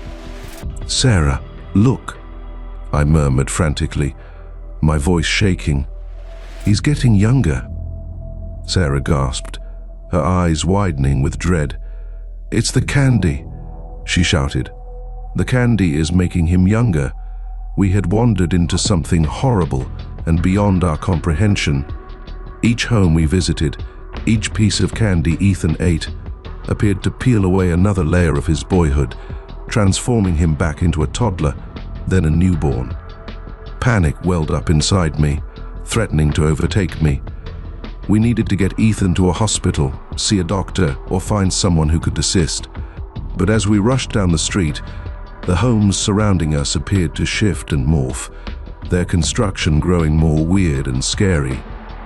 The other trick-or-treaters, who had formerly provided comfort and familiarity, now seemed to be ugly caricatures with warped and scary costumes. We were imprisoned in a nightmare, a Halloween universe in which time was fluid, pliable, and completely horrifying. We ran till we were exhausted, our lungs burned, and our legs ached. The homes on Elm Street seemed to go on forever, their windows like watching eyes and their doors like gaping maws ready to devour us whole. Ethan, now a crying toddler in Sarah's arms, clutched his plastic pumpkin bucket, the contents a chilling reminder of the curse we'd discovered. "We have to break the curse," Sarah said, her voice filled with anxiety. "We have to find a way to reverse it." But how? We were merely youngsters, thrown into a situation beyond our understanding. Desperation clawed at me, propelling each stride. We couldn't give up right now. We needed to rescue Ethan. As we approached a curve in the road, a lone person appeared from the fog that had started to roll in from the neighboring woods. It was an elderly guy, with a wise expression and a hint of melancholy. He wore a long black cloak and held a gnarled walking stick that tapped regularly on the sidewalk. "Help us," I cried, my voice raspy from terror and tiredness. "Sir, please assist us. My friend's brother is..." I couldn't even complete the phrase. The word stayed in my throat, strangled by the overwhelming fear of it all. The elderly guy lifted his hand and silenced me. He stared at Ethan, his sight drawn to the plastic pumpkin bucket clasped in the toddler's little palm. "Ah," he muttered with a deep groan, "the trick of time. A dangerous game indeed." "You know about the curse?" Sarah inquired, her tone a mixture of hope and doubt. The elderly guy nodded slowly. "I do. It's an ancient enchantment etched into the very fabric of this night and street. Reminder that time should not be taken lightly." "But how do we stop it?" I inquired, my voice wavering. "How do we save Ethan?" The elderly guy caught my gaze, his eyes full of odd, ancient wisdom. "The curse can only be broken by an act of selfless sacrifice," he added, his voice serious. One of you must take Ethan's place." Sarah and I exchanged frightened looks. Sacrifice? Take Ethan's place? What exactly did it mean? As if reading our thoughts, the elderly guy said, "One of you must eat the remaining sweets. By doing so, you will take the curse and bear the weight of Ethan's reversed age." Terror grabbed me, chilling and paralyzing. Eat the candy? Become younger? The concept was scary and incomprehensible. But when I looked at Ethan, his little face pallid and drawn, his breathing weak, I realized there was no other option. "I'll do it," I responded, my voice barely audible. Sarah gasped, reaching for my arm. "No, Emily, you cannot. It's too dangerous." "There's no other way," I answered, my voice strong despite the anxiety gnawing at my insides. "I have to do this." The elderly guy nodded, his look serious. He grabbed the plastic pumpkin bucket from Ethan's fingers and extended it to me. The sweets inside seemed to shine in a strange, unnatural light. I took a deep breath before reaching for the pail. My fingers shook as I raised it to my lips. The candy felt bittersweet, like if it were a goodbye to my youth, all I knew and loved. As I swallowed the last piece, a peculiar feeling rushed over me, a tingling that stretched from my fingers to the center of my being. I felt myself shrinking, my garments loosening, and my limbs getting shorter. The world around me seemed to tilt and wobble, with the homes on Elm Street blending into a kaleidoscope of colors and patterns. Then darkness fell.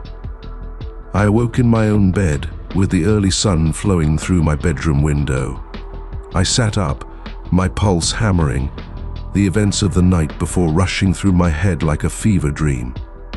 Had it been real, or is it simply a nightmare? I rushed out of bed and dashed to Sarah's home next door. I discovered her in the kitchen with a pale face and red-rimmed eyes. Thankfully, Ethan was back to his regular exuberant self, and his astronaut outfit fit well. "Emily," Sarah shouted, her voice strangled from emotion. "You're fine. We were quite concerned. What happened?" I inquired, my voice wavering. "Is Ethan?" "He's fine," Sarah murmured, drawing me into an embrace. "The curse is broken. He can't recall anything. But we remember. He will never forget what you did for him." I gazed at Ethan, his face innocent, his laughter ringing throughout the house. He was safe, and at that moment I realized that the sacrifice, however scary, had been worthwhile. But when I left Sarah's home that morning, I couldn't escape the idea that a part of me was still locked on Elm Street, frozen in time, like a kid permanently bound by the trick of time. Story 32. It began quietly, a string of plastic cobwebs moving in the wind, despite the fact that the air was motionless. As I passed by, a grinning plastic skull seemed to cast a hollow glance at me. Just Halloween decorations, I reminded myself, disregarding the uncomfortable sensation that pricked at the boundaries of my consciousness. Our neighborhood, which is normally a vision of suburban serenity, went all out for Halloween this year. Every home on Maple Drive was decorated in a macabre magnificence of ghosts, goblins, and ghouls. Mrs. Henderson, my normally quiet neighbor, had succumbed to the celebratory mood, with her lawn decorated with a symmetry of styrofoam tombstones and a life-size zombie that moaned and lurched with disturbing realism. It was the night before Halloween, and the air was filled with expectation. Children, their faces painted with ghoulish delight, dashed between homes, their laughter booming into the dusk. I was strolling home from my work at the library, enjoying the cool fall air and festive mood. But as the shadows extended and the first trick-or-treaters appeared, the unpleasant sensation I'd felt earlier became more intense. I recognized what it was: the eyes of the ornaments. They seemed to follow me, their painted gazes imbued with renewed intensity, a sinister glimmer that sent chills down my spine. The plastic pumpkins leered from their porch perches, their sculpted smiles evoking a predatory look. The spirits suspended from trees seemed to billow and writhe in the absence of wind, their haunting features distorted in mute moans.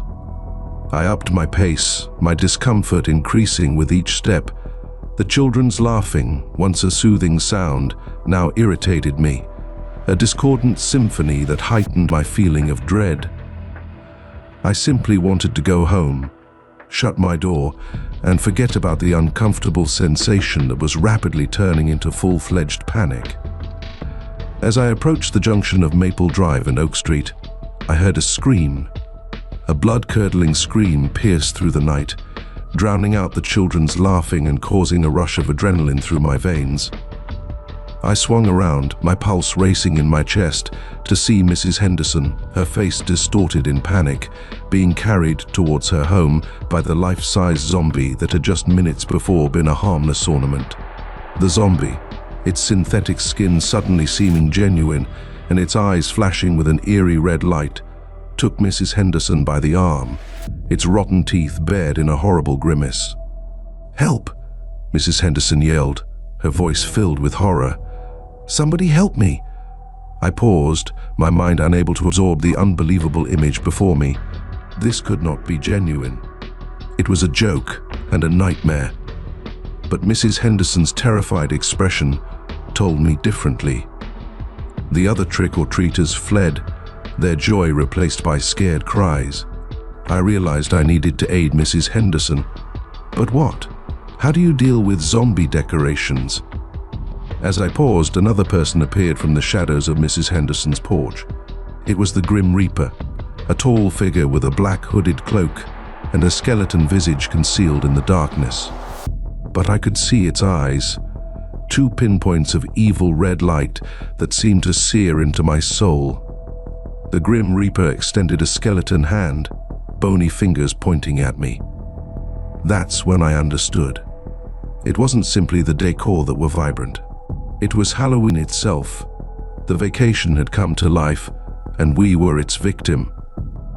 I turned and sprinted, my legs pounding and my lungs burning. I could hear the cries of the other trick-or-treaters behind me, as mayhem and horror filled the air.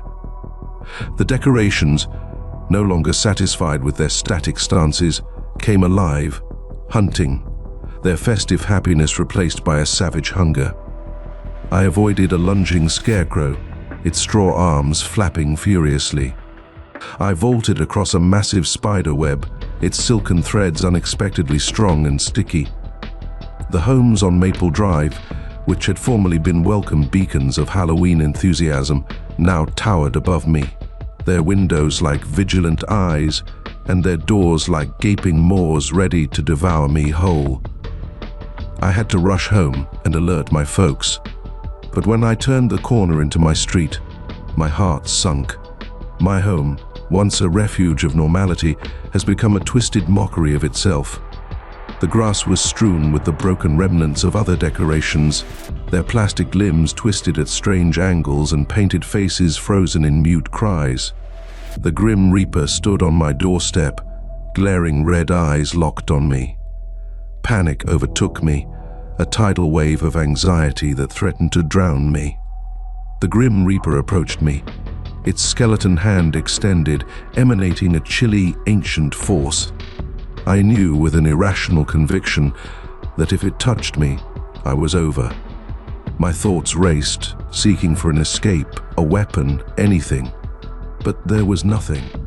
Just me, the Grim Reaper, and the horrifying realization that the holiday I had always cherished had turned against us.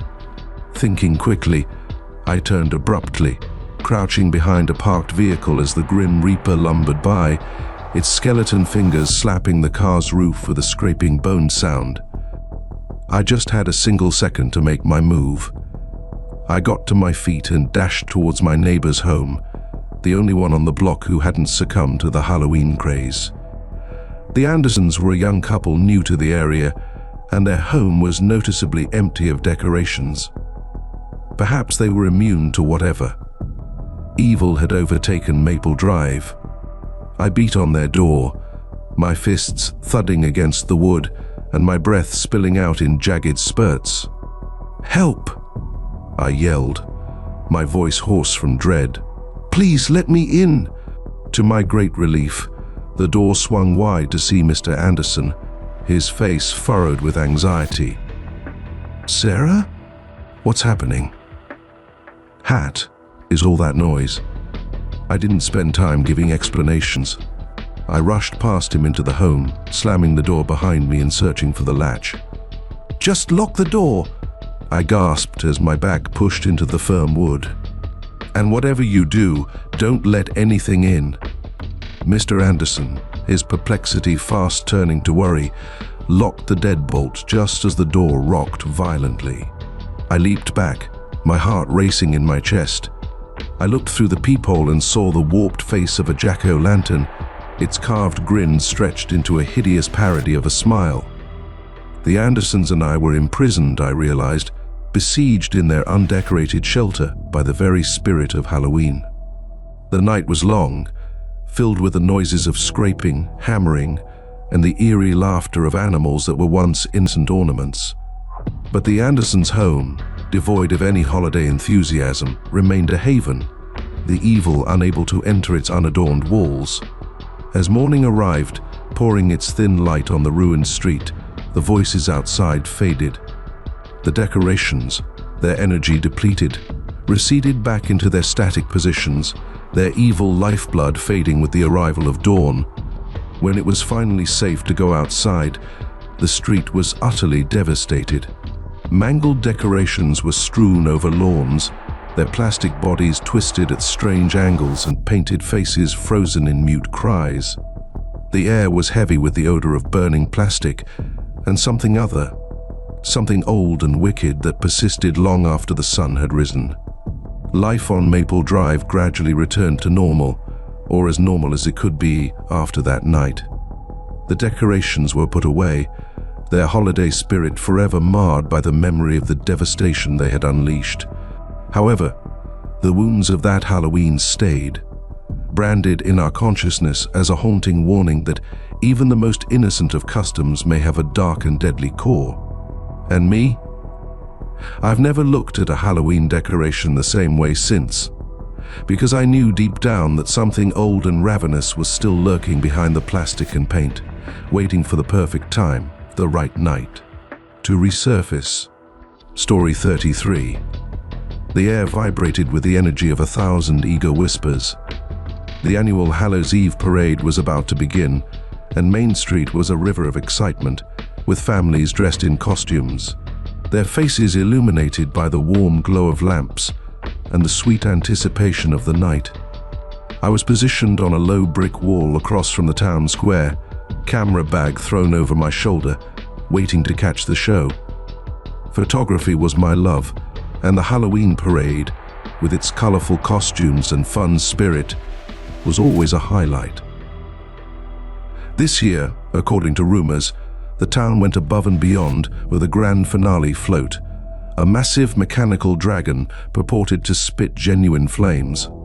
The procession started with the typical fanfare, the high school marching band blasting out a surprisingly respectable version of Thriller, a swarm of laughing princesses flinging candy into the throng, and a group of parents dressed as Ghostbusters, their proton packs spouting harmless sparks. Each float was greeted with shouts and acclaim as the crowd's enthusiasm grew towards the big conclusion. Then it rolled into view. The dragon. It was much more stunning than I expected. It was a marvel of engineering and creativity, towering above the throng with its metallic scales sparkling beneath the streetlights. Smoke billowed from its nostrils, its eyes gleamed an ominous crimson, and its gigantic wings, powered by a complicated system of gears and pulleys, fluttered with the sound of canvas tearing. A collective gasp echoed across the throng, followed by a surge of enthusiastic discussion. But when the dragon approached, something seemed odd. The smoke from its nostrils became thicker and blacker, and the odor that emanated from it was not the innocuous aroma of stage effects. It smelt like sulfur, something old and wicked. The crimson light in its eyes increased, transforming into a predatory glimmer that sent chills down my spine. And then it occurred. The dragon awoke with a loud roar, shaking the earth beneath our feet. Its mechanical limbs, no longer held together by gears and pulleys, moved with startling fluidity, bursting past the barriers that flanked the procession path. In a frenzied frenzy, the audience dispersed as their applause turned to cries. The dragon, with steel claws shredding through the air, swooped down on the fleeing crowd. I watched in horror as it took a guy dressed as a vampire and lifted him far above the throng before discarding him like a rag doll.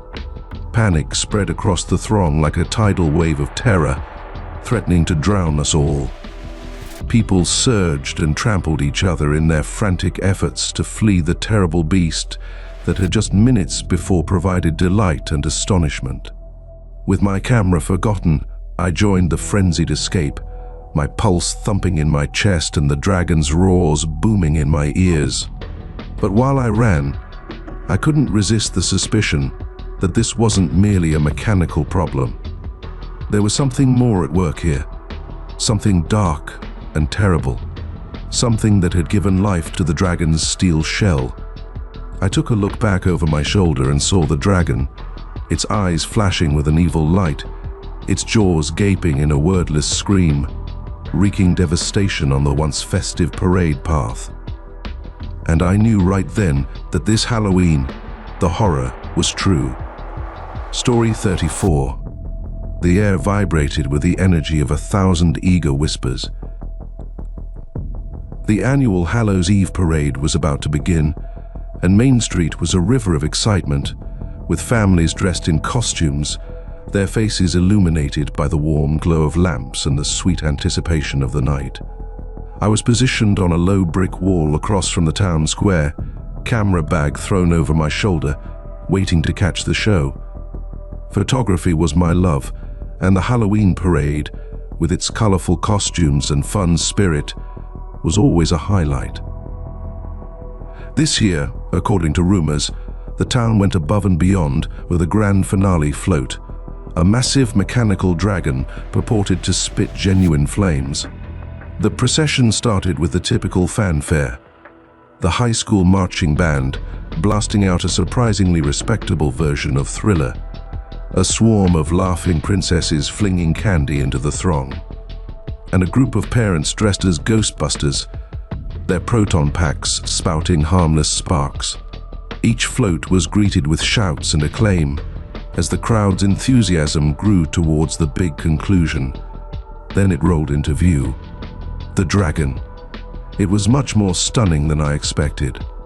It was a marvel of engineering and creativity, towering above the throng with its metallic scales sparkling beneath the streetlights. Smoke billowed from its nostrils, its eyes gleamed an ominous crimson, and its gigantic wings, powered by a complicated system of gears and pulleys, fluttered with the sound of canvas tearing. A collective gasp echoed across the throng, followed by a surge of enthusiastic discussion. But when the dragon approached, something seemed odd. The smoke from its nostrils became thicker and blacker, and the odor that emanated from it was not the innocuous aroma of stage effects. It smelt like sulfur, something old and wicked. The crimson light in its eyes increased, transforming into a predatory glimmer that sent chills down my spine. And then it occurred. The dragon awoke with a loud roar, shaking the earth beneath our feet. Its mechanical limbs, no longer held together by gears and pulleys, moved with startling fluidity, bursting past the barriers that flanked the procession path. In a frenzied frenzy, the audience dispersed as their applause turned to cries. The dragon, with steel claws shredding through the air, swooped down on the fleeing crowd. I watched in horror as it took a guy dressed as a vampire and lifted him far above the throng before discarding him like a rag doll.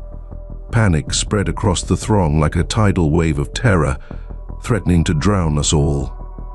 People surged and trampled each other in their frantic efforts to flee the terrible beast that had just minutes before provided delight and astonishment. With my camera forgotten, I joined the frenzied escape, my pulse thumping in my chest and the dragon's roars booming in my ears. But while I ran, I couldn't resist the suspicion that this wasn't merely a mechanical problem. There was something more at work here, something dark and terrible, something that had given life to the dragon's steel shell. I took a look back over my shoulder and saw the dragon, its eyes flashing with an evil light, its jaws gaping in a wordless scream, wreaking devastation on the once festive parade path. And I knew right then that this Halloween the horror was true. I ducked and wove among the frightened mass, my lungs hurting and my legs pleading for relief. The odor of sulfur followed me, a stifling reminder of the horrible thing that roamed the streets. I could hear the injured screams, the horrified cries of children torn from their parents, and the frightening clang of the dragon's iron claws on the pavement. Main Street, once a kaleidoscope of color and light, has become a site of complete disarray, filled with abandoned costumes, wrecked floats, and an increasing number of wounded.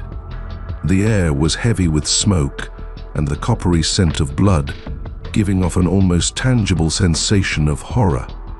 I ducked into a short alleyway, my back against the cold brick and my pulse thumping against my ribs. The noises of the violence seemed heightened in the cramped room, with each scream and roar sending a rush of adrenaline through my veins.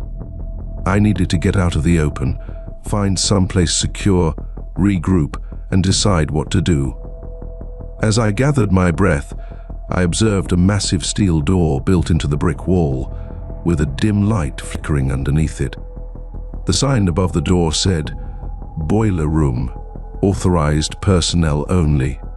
It wasn't much, but it was better than nothing. I tested the handle. Locked, of course. I rattled the handle again, desperation giving me power. Still locked. I was ready to give up when I saw a little rusted glass placed high into the door. It was a long shot, but it was my only opportunity. I grabbed an abandoned garbage can and used it to lift myself up to the window. The glass was filthy, but I could see the shape of a latch. I groped in my pocket for something, anything to use as a tool. My fingers tightened on a little metal keychain flashlight. It wasn't much, but it would have to suffice. After what seemed like a lifetime, I managed to jimmy the lock and force the window to open. I squeezed through the aperture and landed with a thump on the boiler room's concrete floor. The air was heavy with the scent of dust, oil, and something else, metallic and somewhat sweet. The flickering light I had noticed from outside was caused by a single naked bulb hanging perilously from the ceiling. I took a minute to regain my breath, my pulse still racing in my chest, the echoes of the carnage outside providing a chilling contrast to the boiler room's relative calm. I was secure for now. But for how long? As I looked around, I saw a series of monitors set on a metal shelf. They were security monitors, and their displays showed blurry views of various portions of the procession route. I took a step closer, my heart sinking as I comprehended what I saw. The dragon, its rage far from ended, was relentlessly pursuing the fleeing spectators, its motions no longer haphazard but purposeful and exact. It seemed to be under the power of something clever or malicious.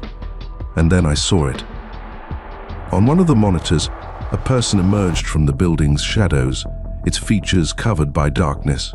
But its eyes blazed with the same eerie red light as the dragon's, a cold, calculating light that sent shivers down my spine. The person lifted a hand and moved its fingers in a series of complicated movements. As it moved, the dragon on the display imitated it, swiveling its mechanical head, flexing its claws and lashing out with its tail. The person and the dragon were linked by an invisible power, their movements synced, and their intent terrifyingly evident. And at that point, I realized it wasn't an accident or a technical fault. This was an intentional act of terror, carried out by someone or something with a terrible and twisted motive. Despite the warmth of the boiler room, I felt a shiver go down my spine. I was stuck not just physically in this abandoned location, but also in a nightmare more broader and more horrific than I could have imagined. The Halloween parade, a treasured ritual, had devolved into a hunting field, and as a witness to its grisly change, I felt a sense of duty, a burning desire to comprehend and, if possible, halt the slaughter above. The creature on the monitor, with its face still obscured by darkness, proceeded to handle the dragon, its actions precise and methodical, like a puppeteer directing a horrific marionette. But who was it? So, what did it want? As I watched, a horrible notion crept into my thoughts. What if the goal wasn't merely to cause chaos and destruction? What if the dragon was only a means to an even more sinister end? My attention shifted to another monitor, this one showing a live video of the town square, which was now almost abandoned, save for a few stragglers running for shelter. And in the middle of the square, lit by the eerie light of the dragon's eyes, stood a gathering of individuals, their wrists chained and their faces etched with horror. I knew they were captives, and my blood became cold. The dragon, a hideous diversion, had herded everybody into the town square, a captive audience for whatever heinous performance was going to take place. I needed to do something. I had to inform someone and call for assistance. However, when the horror started, my phone and everything else I had were in my photography bag, which had been abandoned on Main Street.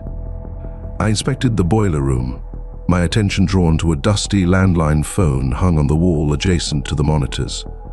The rotary dial was ancient and had probably not been used in years, but it was a lifeline, a narrow opportunity to call for aid. My hands shaking, I grabbed the receiver. Dead, of course. I slapped the receiver back into the cradle, my irritation increasing. I was stuck, shut off from the outside world, a prisoner in my own town, forced to see a horror develop before my eyes. However, quitting up was not an option. Not now, not when innocent lives are at risk. I needed to find another means to fight back against the evil that had come on our community. As I examined the boiler room, I came upon a hefty metal toolbox buried behind a workbench. It was a long shot, but maybe it contained the secret to ending the nightmare and regaining our community from whatever evil had taken hold. As I knelt near the toolbox, a faint flare of hope emerged from the suffocating darkness. It was battered and damaged, with a hodgepodge of equipment, more suited to repairing pipes and boilers than fighting giant dragons and dark people. But I clung to the faint hope that somewhere among this collection of metal and wiring was a solution, a weapon, a method to disturb the tragedy happening above. My fingers, still quivering from the excitement racing through my veins, sorted through the tools. Wrenches, pliers, and screwdrivers looked ineffective against a fire-breathing dragon headed by a mysterious person with supposedly magical skills. And then I saw it. A little silver item sat in the corner of the toolbox, under a coil of thick copper wire. It was roughly the size of a deck of cards, with knobs, buttons, and a tiny LCD screen all over the surface. I lifted it up, and it felt unexpectedly weighty in my palm. The sticker on the reverse said, "Remote Control Unit Prototype." My heart skips a beat. Could this be it? A remote control unit? But what exactly did it control? My eyes flew throughout the boiler room, looking for a hint, a link, and then I saw it. A metal panel was on the other wall from the monitors, partly concealed by a tangle of pipes and cables. It was ancient and rusty, but I could make out a sequence of symbols engraved onto the surface. The symbols were the same as those on the remote control unit's buttons. It was a long shot and a desperate risk, but with time running out and innocent lives on the line, it was a risk I had to take. I rushed to my feet, holding the remote control device securely in my hand, and approached the metal panel. The markings on the panel were faded, and almost unreadable in the faint light. I squinted and tried to match them to the buttons on the remote. There were 4 buttons with associated symbols: a circle, a triangle, a square, and a star. I paused, my finger lingering over the buttons. What if I made the incorrect decision? What if I made matters worse? But then I recalled the horrified faces on the monitors, the prisoners huddled in the town square, and the gigantic dragon hovering above, its shadow a warning of unspeakable evils. I took a deep breath and hit the circle-marked button. Nothing occurred. I touched it again, but this time I held down. Still nothing. Disappointment, sharp and stinging, welled up inside me. It was a long shot, a stupid hope. And suddenly the lights flickered.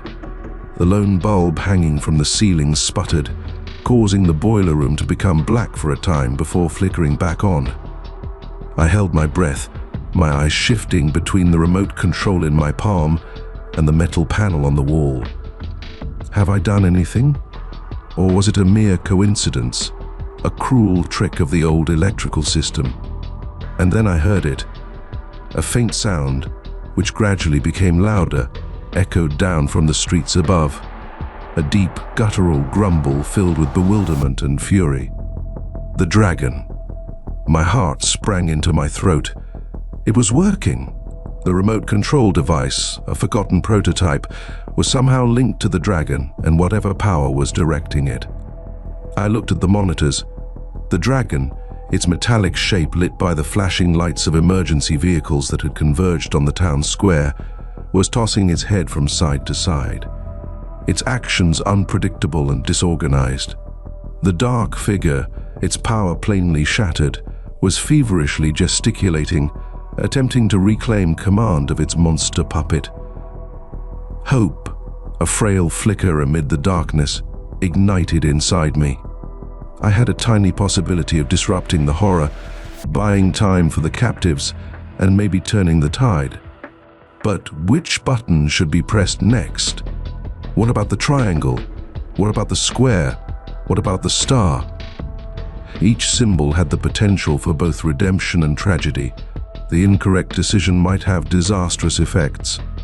My attention rested on the remote control unit's LCD screen. It was tiny, just an inch wide and covered in dust. I wiped it clean with my sleeve, exposing a sequence of numbers and symbols that seemed to move and alter in reaction to the commotion on the monitors above. And suddenly I understood. The remote control device was more than simply a basic on-off switch. It was more than that. It served as a conduit, connecting the dragon's essence to the energy that animated its metallic body. And the numbers and symbols on the LCD screen, however mysterious they were, held the secret to harnessing that energy and molding it to my will. It was a tremendous endeavor to crack the code and grasp the language of this new technology. But I had no other options.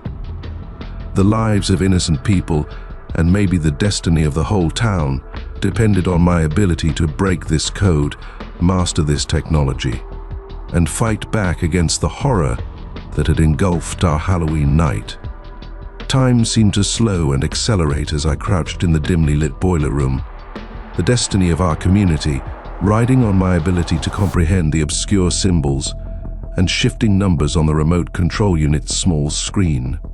The air, heavy with the metallic taste of terror and the weight of duty, weighed down on me, each rasping breath a warning that precious seconds were passing away. The monitors above flashed with images of growing turmoil. The dragon's motions continued to be irregular, and it lashed out recklessly, its flaming breath igniting buildings, and its steel claws ripping through automobiles and streetlights.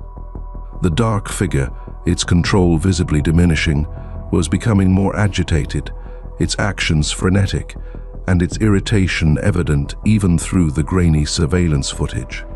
But among the pandemonium, I spotted something else, a pattern.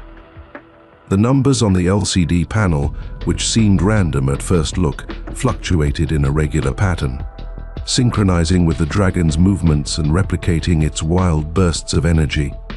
And the symbols, those 4 basic forms, flashed in a certain order, one that seemed to correlate to the dragon's movements. It was a code indeed, but not one based on letters and numbers, logic or reason. This was a code of instinct, primitive energy, and raw, unbridled strength that animated the dragon's metallic body.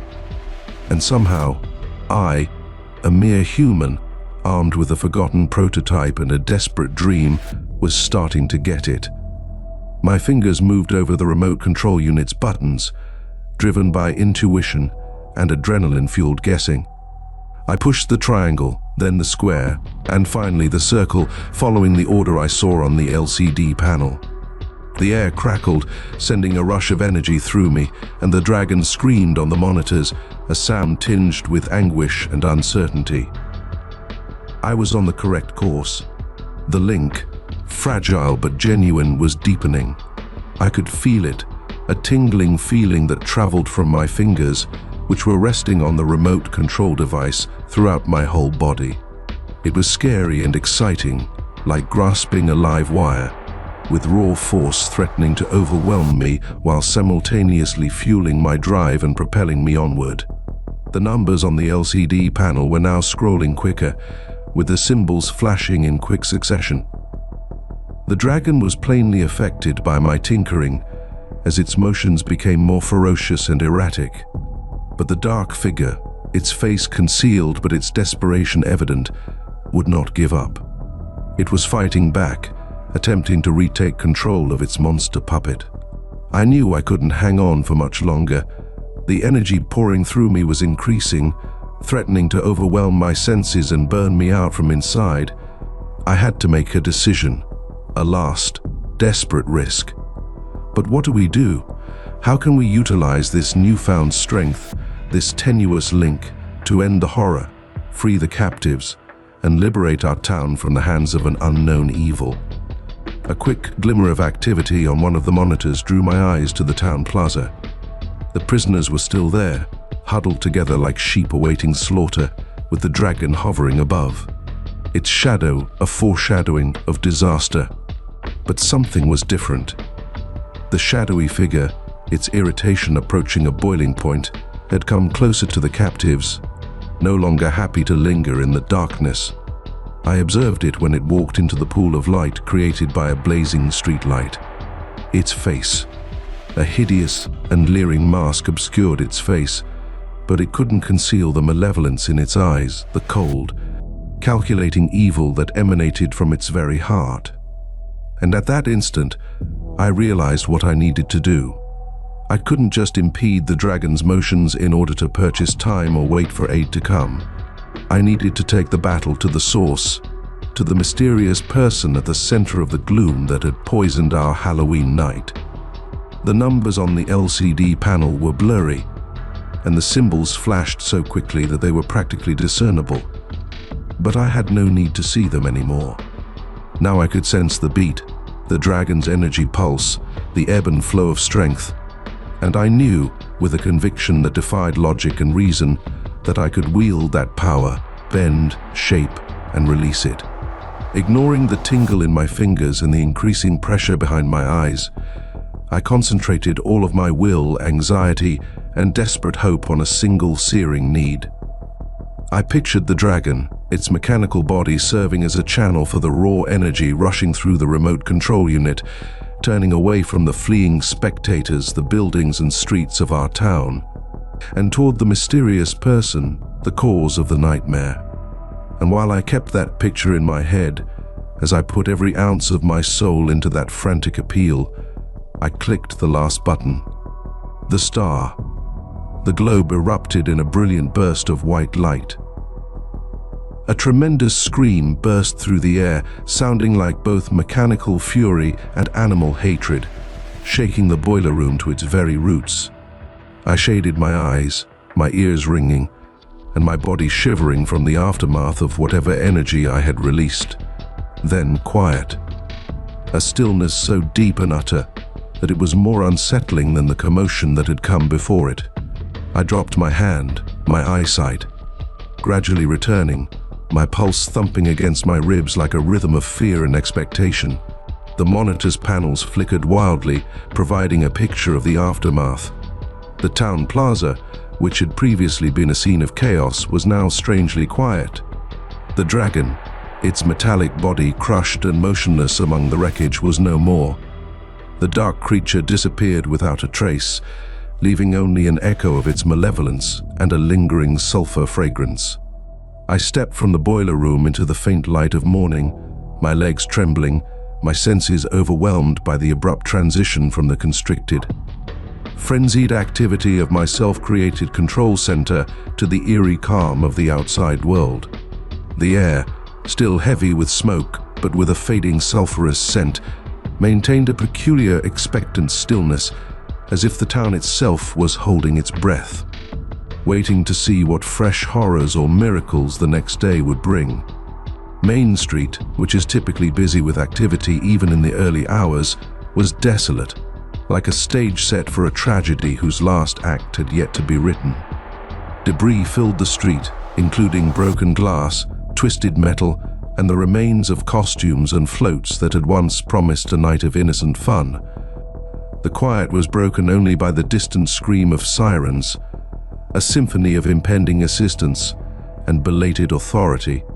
As I made my way down the quiet street, each step a reminder of the terror I had miraculously escaped, I couldn't shake the sense that I was being watched. But by whom?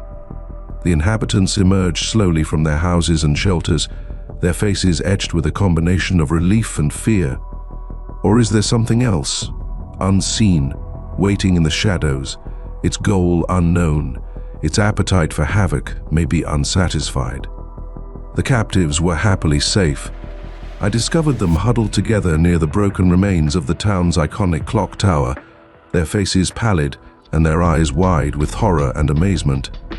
They had seen the dragon's rage and felt the frigid breath of the shadowy figure's malevolence, yet they had awoken from their nightmare, scared but alive. As the first responders came, their flashing lights illuminating the debris-strewn roadway, I ducked aside, blending into the swelling mob of witnesses and worried people. My role in this night, my short, horrific journey into a world of gigantic machinery and sinister puppet masters, was complete. Or so I told myself. But as I watched the emergency services cordon off the town square and listened to the whispered tales and disjointed descriptions of the night's events, I realized there were certain wounds that went deeper than the surface. Some horrors once released remain in the shadows, waiting for the perfect time, the right chance, to resurface. And me? I carried the weight of that knowledge, the burden of that possibility. With me, the remote control unit, its power depleted, lay forgotten in my pocket, a silent reminder of the night I stared into the abyss, danced with chaos, and learned that sometimes the only way to fight a monster is to become one yourself.